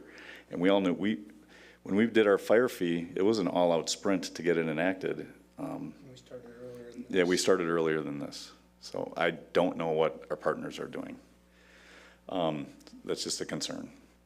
You know, and frankly, the most important consequence I think that a lot of people are hearing voiced about is that this is a plan that is a steady increase in hiring. Steadily over the next 4 years, 3 people a year, not too fast that they can't acclimate, not too slow that it's not going to have a real impact. And this will lead to a full-time professional fire stations, firefighting staff at all 3 of our fire stations, according to the chief. So this is a staffing plan that puts us in a position that the employees and the chief want. Any other ideas about this? Again, I feel like I'm lecturing, but you know, I've lived this for a while, and I'm just sharing little tidbits as we go. Mayor, I'd like to to drop in on the governance issue. Yes. I know we've talked about the 5 out of 7. When I look at the dollars again, I see that the 5 smallest municipalities pay roughly what we pay. And so, with the exception of the town of Delafield, that pays, as I said, roughly 62% of what we pay, the other 5 that pay roughly 35 to 40% could actually dictate the direction of the LCFR without concurrence from the city of Delafield and the town of Delafield. You mean like open up Shaniqua and Neshota's fire station and shut ours down? I mean, there's different scenarios. Just raising that, yeah. So, like, a point is, it's a valid point that contracts are supposed to be made to prevent from the most obscure, unlikely events, and so that's a legitimate concern. Or what do you think? Just one point of clarification to make sure everyone's on board. So when we're talking about a non-unanimous vote of either, Dirk, you said 5 to 2, but right now we're talking about 6 to 1. That's only at the board level that's being discussed for. So for budget purposes, the board only recommends the budget. And so budget approval still requires unanimous approval from all 7 partners. Outside the hiring plan. Correct. Yeah. And like I said, we'll get into more minutia on this, but I just want to hit some of the highlights here. Something else that's worth mentioning as far as why we contemplate even entertaining other offers, and it's really the demeanor and that of some of our partners. There's as recently as 2 meetings ago, so it was about four weeks ago. As much progress as we've made, as much as we've gone through, and whether we like the outcome or not, the town chair, like one of the last statements made in the meeting was, "We all know we can't trust the city of Delafield," and that is, and he's always described our relationship as a broken marriage, with and even in the quote in the paper today, he describes the 6 of them, working with the Wisconsin Policy Forum as though we weren't included in it. There's a definite feeling that, and it's portrayed not just by him, but it's by other members just slightly over time. And it's a repeated tone in these meetings that we've had, and I haven't lashed back, but we're being portrayed as an obstacle. So the next 2 options get us out of their way. And like I said, that's why it's worth considering. And that's why I put it up here. Here's one that came up in one of our meetings, in one of our closed sessions. Let's do it alone. We did it once before, why not do it again, right? This would be the biggest, heaviest lift and the most dramatic impact, I think, on the city and that from both a financial and logistical standpoint. But this was raised in one of our meetings. You have a question, Daniel? Oh, no, I was just gonna say, I mean, when we discussed it, it was like, as an option, like, what would it look like to do that? Not as we should do that, it was, what would it look like to do that? The whole point of this. Yeah. The whole point of this is to say, we're considering everything. That was not a, let's do this, it was, what would it? Oh, it was you? I think it was me. That's a bad idea. But I just, what would it look like to do that? I'd like to know what the options are. What would it look like to do that? Not a, we should do this, but what would that look like? Because I think it's important to know, like, yeah, what, if what we're doing is in the best interest of the city, why? So that was how that came up in the first place. I was right there with her in that question. And Yeah. I want to know what it looks like, not because I necessarily want to pursue that, but I mean, I can say with absolute confidence that every member of this council is a massive supporter of LCFR's personnel. We think they're great. We don't want anything to happen to that. All of us agree to that. I know that. But the thing that I think is less widely understood is what you've been trying to say kindly, is that we're being taken advantage of financially in a way that has become obscene. And they disrespect us because we're trying to protect the city's money. And there's a limit to how far that, where the balance is. I think there's a gentleman up here before rattled off the many considerations. They're complex. But underlying all of it is the 100% total support of the personnel. and the quality of work that they do, and the chief, he does an excellent job of running that department. Everyone on this council feels that way. I know it because we've said it to each other many times. There is no exception to that. The real problem here is that we know that we have a situation where there's been a substantial change in the nature of whether or not people who serve as firefighters and first responders are paid personnel. And they are now, and they need to be, and they're professionals, and they should be paid appropriately. But that's a very big jump in the dollars. We have a situation where sometime down the road, we took our friends out to dinner and picked up the tab. But they seem to think we always have to pick up the tab now, and if we don't, we're bad people. That's not the right way for this to be when the numbers get as large as they are. And that's why we are faced, as responsible council members, with looking at what are our real choices here. And we don't know what we want to do, except for we want to make sure that we are supporting the personnel and the capabilities that we have and enjoy, and we want to make sure we can keep it that way. That is universal, and I'm certain of it. So when you go home tonight, make sure that that's what you are going to sleep with in your mind. You do not need to worry about whether this council supports the fire department. It's more a question of whether our partners support the fire department, because we are paying more than our fair share by probably as much as 25%. Those are how big the dollars are. Dirk just rattled them off earlier about the disproportionate costs here. The problem isn't us. It's that our partners don't have the financial wherewithal to hold up their piece of the dinner tab. And we're concerned they can't stay at the table with us if we go that route. Our option of going a separate fire department by ourselves at least puts us in control of making sure we can make the decision to do what our department needs. Whether that's realistic or not, I don't know. I have no idea. What I do know is that I want to make certain, at least for my vote, that I'm in a position when Matt Finning tells me he needs something, I can do the best job I can to give it to him. And that will always be my position. They have no doubt about that. Yeah, thanks, Steve. Okay. So I'm going to bring the thing. Okay. So, and so just to actually just vet out if we're on our own. I mean, being our own boss would be great. Money, no object. I don't think that's practical. Let's hire, I don't think that makes sense. Well, let's hire 24 full-time firefighters. No. But again, ourselves. But again, we have to be concerned about the east side of the lake. We don't have a station that's committed to that. So that's a service level that we have to be cognizant of. So, okay, so the next one.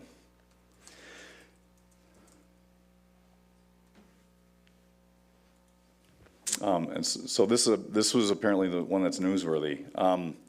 So the idea of approaching a different partner, this came up in closed session, and it's been a clear option that exists for anybody in Lake Country.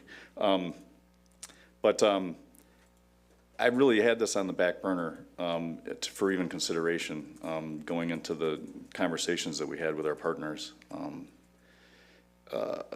over the past 9.5 months, just so that you all know how I came about the fact that I did end up going and approaching Western Lakes Chief.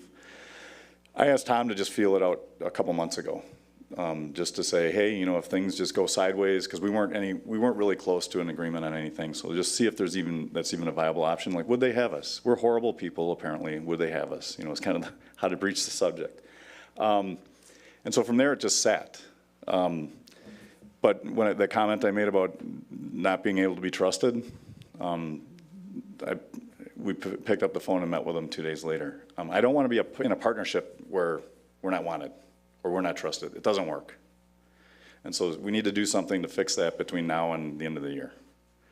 But new partners has, advantages, disadvantages as well. What would we have to do here? This is the second largest, heaviest lift, I should say. Exiting from a partnership would not be pleasant.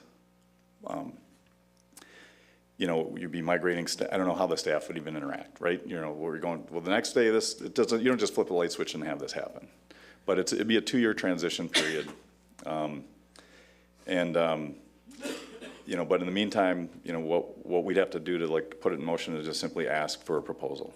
I didn't do it because I didn't want to put them on the spot or use them as leverage. But if we'd be serious about looking at actual numbers and what their staffing situation would be, what their response times would be, they don't have a station on the east side of the lake either. But how would they service that? What would the cost be? How fast would we be without brownouts in our own station that we built, 15 years ago, versus versus option two. What would that look like? They're governed, there's some points, they're a larger department. It's something we could check. Their brownout situation was expressed as being 2 extremely rare instances over the course of the last several years where any station ever browned out. We wouldn't be the biggest fish in the pond with them. We'd have a Conomowoc. There'd be obviously there'd be a consequence, would be a 2-year cut-in. In the short term, I don't know that there'd be savings. I mean, this isn't a dollar and cents issue. This is who are we partnered with, who are we valued by, how would they service our community? This is not all dollars. I don't know how long we're quote locked in. I don't know what all their terms are. Some of them aren't as favorable as what we're looking at with our current IMA amendment that's on the table. And their governance is very different. They don't have sometimes they can all be political entities. They can all be alder people or council people or board members on our 14-member fire board. Their communities get together and they elect an 8-person board. And they're the fire board, separate from the politics, working kind of on their own. But those are the differences that I noted in choice 4 of choice 2. I would be very cautious with that choice 4. It feels like the grass is always greener. We are unhappy with the person we've been dating for the last 6 years, so that cute person over there looks really nice and it always seems better, but I think we would be quite wise to work things out. Maybe we need a different negotiating team. If the same people are going in and getting the same results, maybe we need other members of the council to work through the final. I think we have, as we have all said, the very best in a firefighting staff, our paramedics, our LCFR. Why do we want to give up steak and go eat peanut butter somewhere, or maybe hope there's a filet in there? I just don't understand. I know that we haven't felt valued, but I've also sat back and noted this whole LCFR arrangement was enthusiastically presented to us as a council. And I think it has worked very well. The instigation of the changes in economics countrywide have pushed things in a direction that challenges us, but I don't think we pick up our toys and go home. We were paying more than 46%. We were paying, what was it, closer to 60 earlier, so we have gone down. I just think we're crazy to consider anything other than finding our way with LCFR, and maybe we need to freshen up our negotiating team and work to finding. I don't see that it's an impossible task at all, and I would be very energetic in rejecting walking away. It makes negative sense. I would also submit that it would probably be challenging for anybody to want to join with a community that has a reputation for not playing nice. I remember that September meeting. It sticks in my head where there were a lot of arms crossed and a lot of very angry people. When we make people angry and we can't get along so consistently, I think we need to look at how we're negotiating. I do agree that it would be better to have a more equitable way of sharing, but walking away from something that we have worked so hard on with the very best staff possible is dangerous, and it's not what our citizens voted for. They voted to support Lake Country Fire and Rescue, so I'm kind of appalled, I have to say. Yeah. Well, we've got a best and final offer that's coming. This isn't about rehoning a negotiating team. And like I said, the position that it's 6 against 1 is just pervasive. I mean, it's pervasive enough where it was, memorialized in the current budget year that we're in, where the chief calls us out as being the problem with the current staffing situation. and the brownouts, even though like I said earlier, the funding level that was voted on in an employee, new full-time hire employees that the people voted on in a referendum, that's been more than fulfilled. We're past that by more than one or two people. So this is just, like I said, this is something that it's something, I don't know if anybody has any interest in entertaining even what this would look like or not, but we can. I would kind of echo what Jackie said, only I would kind of characterize it as not looking at the grass is greener, but we're looking at a wall trying to figure out what's on the other side. And I think there are just so many unknowns, and when we would look at the timing, you know, like you said, Mayor, this would be the second heaviest lift of the 4 options that we have. Well, as far as logistics, not as far as money, but Well, as far as logistics. I'm an old retired logistician, and so I can appreciate that. But I know, you know, what it is when you have to make a lot of arrangements and a lot of changes, and I don't know. I mean, you end up as a boiled frog is what happens. Yeah, and that's you not know, good. You know, we know what we got, and we don't know what we don't got.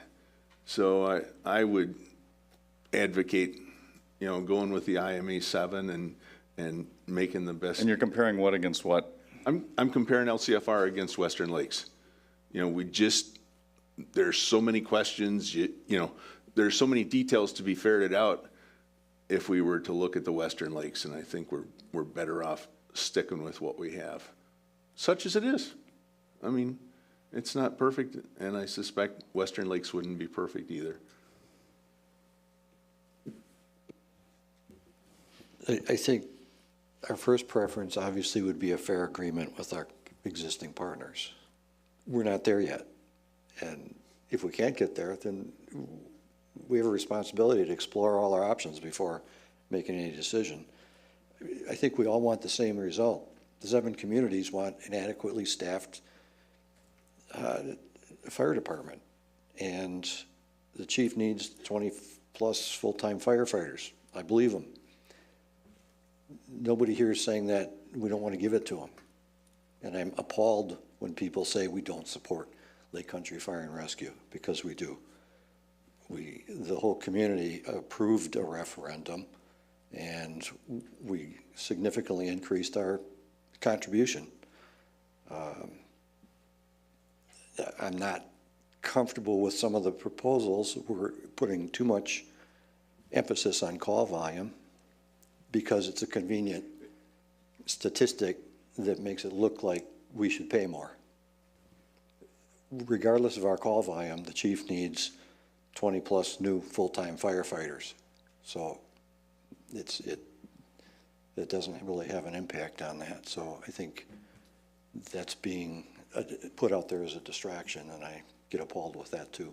Yeah, I would be careful just with the language the chief needs. It's not the chief, it's the community.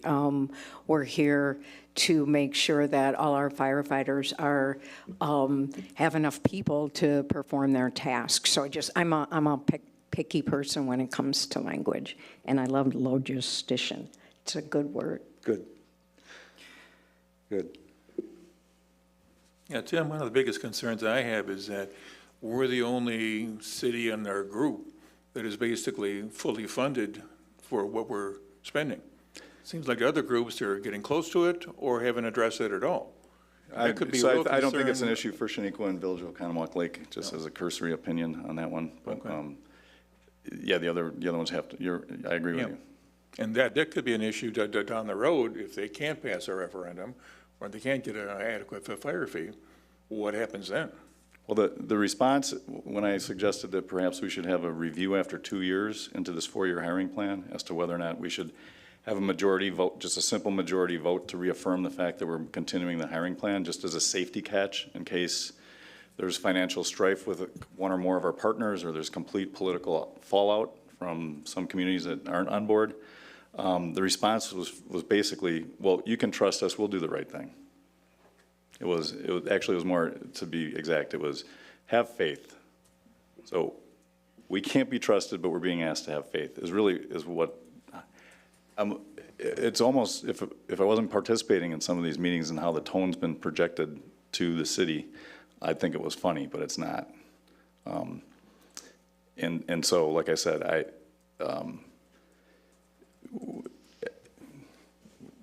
we're consistently presented as an obstacle to where our partners want to go. And, you know, I think it's part of our responsibility to see what it looks like if we get out of their way and do something different. But is there any interest in seeing so you said there's lots of questions about what a different partner might look like. Not at this point in time for me. So you can, if let's say it costs $100,000 more and we had full, it was a better product instantly, you wouldn't want to consider it? I think that we're making wishes now. I would like to deal with what's in front of us. So do you want it in front of you? I want to dance with the people who brought us to this dance. I think we need to work with the people that we've made a commitment to and work within the contract we signed. That contract's been broke twice in the last 3 years and against our wishes. I really feel very strongly that we need to negotiate with LCFR and stay inside of that. The grass is always greener, and talking about how great Western Lakes will be, I haven't said anything about them. So Jackie, my point is that putting together a proposal is a lot of work, and it does answer a lot of questions. That's why it's a lot of work. And so I said I'm not going to put somebody through that unless there was some chance that would be in contention, it would be considered. So I don't know if it's just flat out, you don't even want to look at it, that's fine.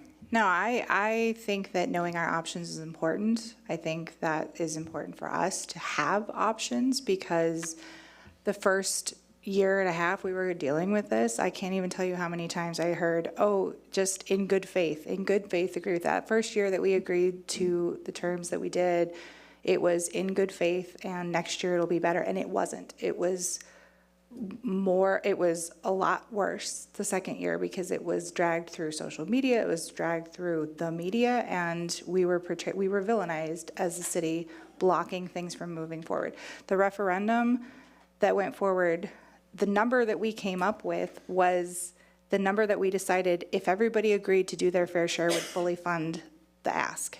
That was the number that we agreed to, was if all of the community stepped up and paid their fair share based on a equitable formula, it would fully fund the ask. And they took the money and turned down them stepping up. So we had every intention of giving LCFR everything they were asking for. What we were asking for in return was an equitable distribution and everybody to step up to the plate, and that didn't happen. And it didn't happen the year after that either. And now we're here again. We've been negotiating for years, trying to just get an equitable, everybody to come to the table, and it hasn't happened. So to hear again tonight, I've heard again, have some good faith, come goodwill, it's frustrating. It's really hard to hear that when we feel like we have been doing that over and over and over again, and it isn't being reciprocated. We're being spoken down to, we're being dragged through the mud in social media, when we're really trying to come to the table and get something in place for our firefighters, because we really do care. So I would like to know the options so that we know. I really, really do feel like the best option would be for the communities to work together. If we could find a way to make that happen, that would be the best option. But I think it is important for us to know what the options are if that doesn't happen, because we only have the ability to come to the table with our vote and what we can do. We can't control what the other communities are going to do or what they're going to say. And so far, there hasn't been any move towards actually working as a group. It's been 6-on-1 for years. So is it fair to say so just to try to bring some conclusion here, is it fair to say that option 3 of just saying we're going to start from scratch on our own is out? Yeah, I don't agree with that. Is it fair to say that we're not interested in pursuing and maintaining the existing relationship as it is? Correct. Yes. Okay, so it's 2 left. What are we going to do about, are you interested in seeing we can direct Tom to get a proposal to compare, to make sure that those 2 remaining options are vetted against each other, or should we not even do that? I agree with all the persons here who say it's like looking through a brick wall. That's why we need to explore it. It would be irresponsible to make a decision without knowing what that partnership could look like. Let's find out what it could look like.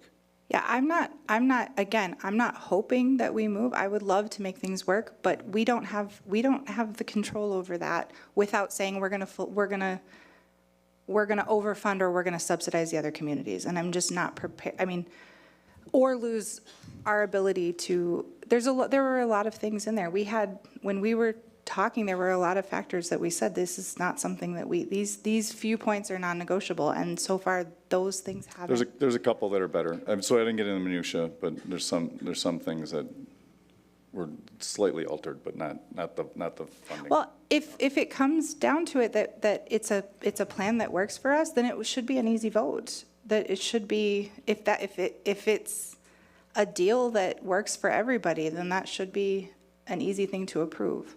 Right. But if we're at that point and that's not what's happening, I do think we need to have other options. So I think it would be, or at least to know what those options are and the pitfalls of those options, because if we know what the options are and they're worse than the offer that's been made, then it is what it is. So I would like to see what our options are, just to know what it is, whether that's, I'm not saying I want to do that, but I want to know what the options are.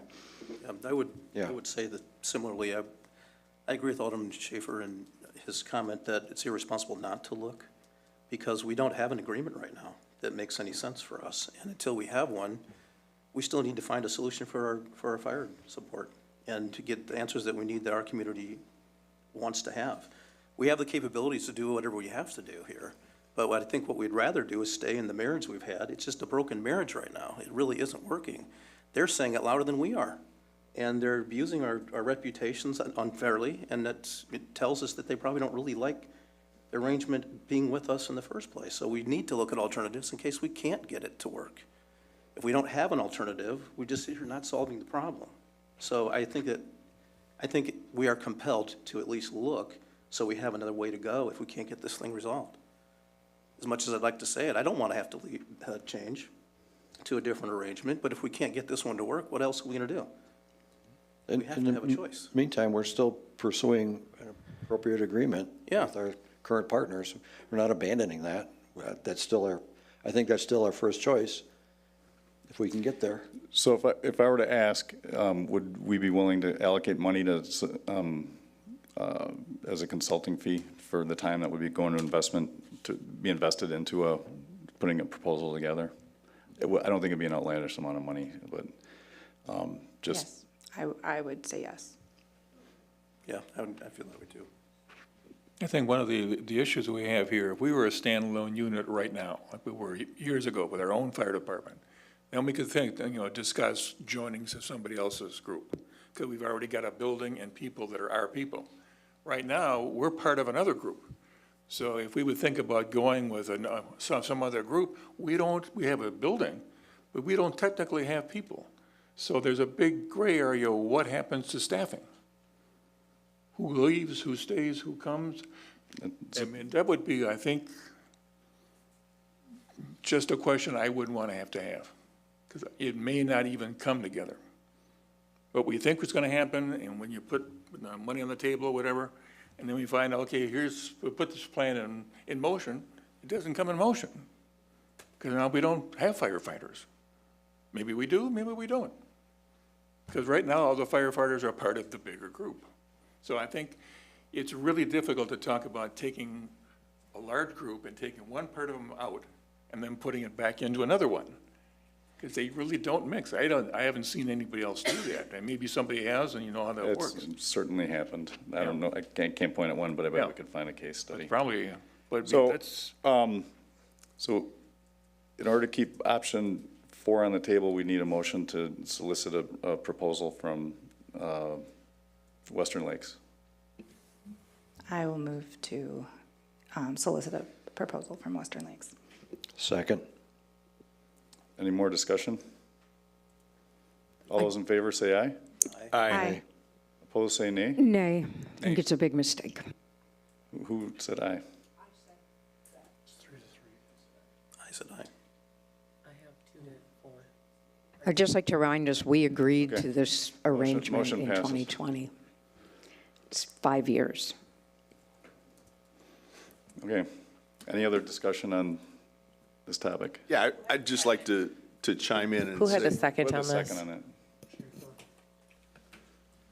I'd just like to say that this is due diligence. This is, this is good governance. We check on what we have, and we check on what our alternatives are, especially in the hostile environment that we find ourselves.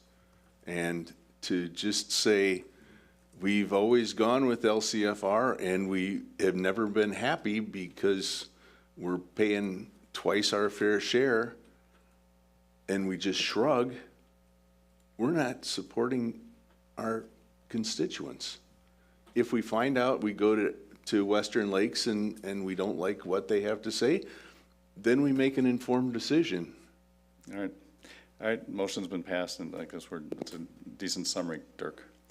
All right, next item up, 11D, approval of vouchers payable report for reporting dates of 6/18, 7/25, 2025. I move to approve the voucher list. Second.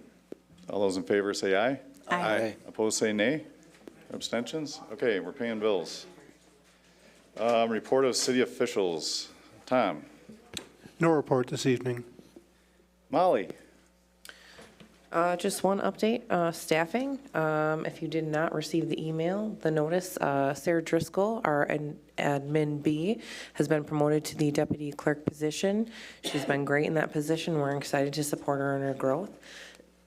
That being said, we now have a vacancy in the administrative and utility billing clerk position. So if you have anybody that is looking for that type of position, we are looking to add somebody positive and exciting to our staff. It's a great team. It is. There's too much laughing. All right, is that it? That's all. All right, thank you. City treasurer's report is in the packet. Any requests for future agenda items from the council? Just for the library board. Yes, so we got Just the I'll library bring- board Dropbox. Yeah. Anything else? And we have the District 5 alderman position. Yes, I think that's been captured. Okay, anything else? Reminders are always good. Okay, seeing no further business, meeting is now adjourned at 9:24.